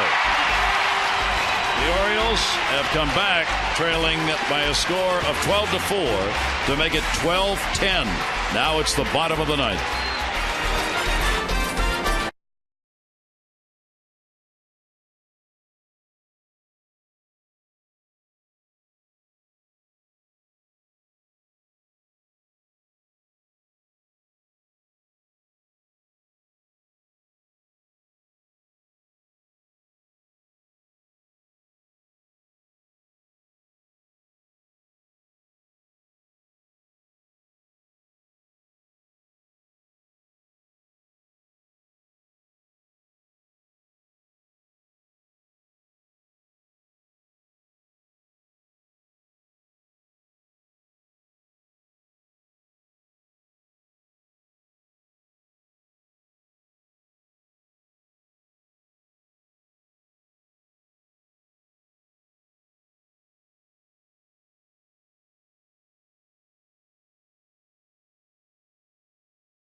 almost fell asleep until the bottom of that 8th inning. The Orioles come up with 7 hits and 6 runs. They're back in this one, down 12-4. They got a chance in the ninth. Big part of the order coming up. Manny Machado will lead it off. We'll see how it turns out. Back upstairs we go to Gary Thorne. Well, Jim and Rick are going to have some kind of a recap, however it ends. But the Orioles, you see the last comeback of 8 or more runs, an 11-10 win. June 30 of 2009 against Boston. The O's trailed 10-1 in the 7th. Largest comeback this year, 9-6. May 10 at Minnesota, they trailed 6-0 in the top of the 6th inning and came back to win it. Now, Joe Maddon is not going to go to his closer, even though he had Rodney up. He said before the game he didn't want to, and he's going to try not to. He will leave Peralta on the mound, with Rodney having thrown 35 pitches in the ballgame last night, losing to the Red Sox, blowing the save. So Peralta works to Manny Machado. Machado fouls it back. What a swing that was. Folds come into the ballgame in left field for Johnson. Does some speed. Peralta has 10 major league saves, including 2 that he picked up last year. Yeah, a couple of years ago he had 6 when Farnsworth had the physical problems. Kyle having 25 saves that year. Ball popped up in the air to second base. Zobrist, he's got it. Machado's retired, and there's one away. Update you on the voting for the AT&T Player of the Game. J.J. Hardy on top. Still time to have your voice heard. A, B, or C. 31826 results in the O's Extra post-game show. Yeah, the one thing about Peralta that, I mean, he's got a lot of guts, because he's not afraid to throw the stuff over right there. A nice little split changeup to get Machado, who's a tough out, to pop up. But if you go back to last night's game, the Will Middlebrooks double doesn't mean much if he doesn't walk the bases loaded when we talk about Rodney. So this guy's going to throw strikes. Be very surprised if he walks anybody. Here's Nick Markakis, and he will take it for a strike. The Orioles trying to get that potential tying run to the plate here in the bottom of the 9th inning. Markakis a 1 for 5, lifetime off Peralta. Nick with a base hit his last time up, laid a 2-strike count pitch down the left field line. 0-1 delivery to him. Markakis on a swing on that pitch that dove down and away. Well, that's the changeup that he spreads his fingers and stay it behind it, just tumbles. I mean, you pull down and hits the ball. Great movement, nice location. I think it's going to be a strike, and it ends up not being one. Rally caps out for the Orioles, as they have been over the last 3 innings.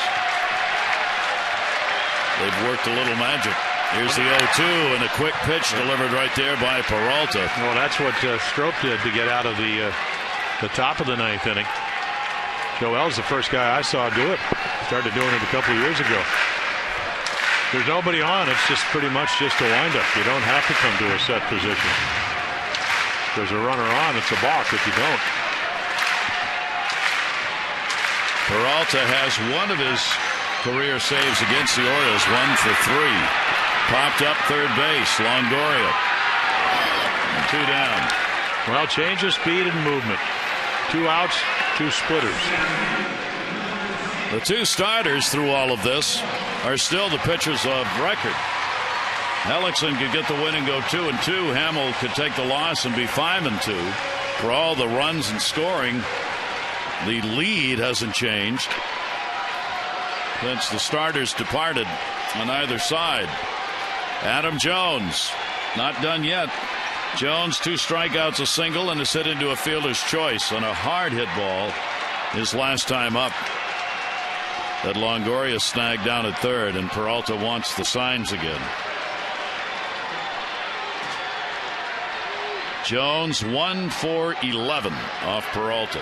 Well, that's why the bunt's not out of the question. Get Davis to the plate, and Longoria playing very, very deep at third. And the pitch will miss for a ball. Adam each day practices his bunting at every batting practice and does so with some intent, not just because it's part of the BP. 1-0. There it is. Down to third. It's going to roll. Foul. Yep, wow, that's the play. And that's what you like about Adam Jones. Smart enough to feel like he can do it. I mean, obviously a little bit different when you got a guy throwing sliders and fastballs and whatever, but if you don't practice it, no chance of doing it. Look where Longoria is. If he gets it fair, you're going to have Davis coming up, but it's just going to kick off the grass and then kick to the left, which will be into foul territory. Just hop right there. That would have hit the edge of the grass. Longoria's going to stay back. Yeah. Well, you do it on when the count is really no strikes because you're hoping, at least the intention is, that he will come forward. Make it a little bit easier to get it by him, which is not easy when you've won a couple of Gold Gloves. 1 ball, 1 strike count. You see, I bet Bucchola said, think he's going to do it again? No. It's still a play. 1-1. Jones will take it down low, and a 2 ball, 1 strike count. Well, you mentioned the number 1 for 11. It wouldn't be 1 for 11 if he was bunting. They gave it to him. And that gets Davis up. I mean, a home run's nice here. It would cut the lead to 1, but. Well, that's what Adam's thinking about. He's not thinking about doubles or triples or home runs. He said, how can I get on to be able to get a guy that can, with one, it doesn't have to, I mean, Davis is so strong, it doesn't even have to be you can just swat it out of here. And Davis is 4 for 11 with a homer off Peralta. 2 ball, 1 strike count, 2 down. Jones trying to keep it alive for the Orioles. Adams swings and misses on a pitch up and on the outside, if on the part of the plate. 2-2. Peralta looking for save number 1 of the season.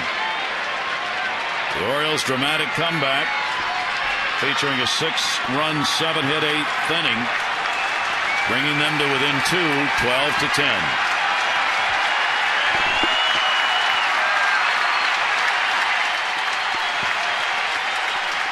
Peralta with the 2-2 delivery. Jones fights it off.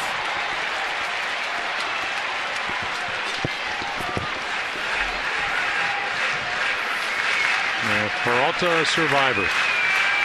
First came up, Joe Madden, one of the coaches for Mike Socio, came up with the Angels all the way back in 2005, and there was Rodney, your closer. He's still staying warm out there just in case, maybe to get one batter if Peralta can't finish it off. 2 ball, 2 strike count, 2 down. And Adams stays off the pitch down low. Not even close. Nice take. There's that split-fingered fastball changeup.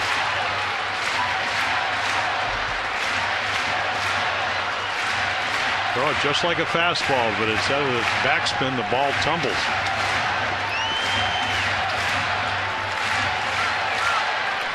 Chris Davis hoping for an at-bat.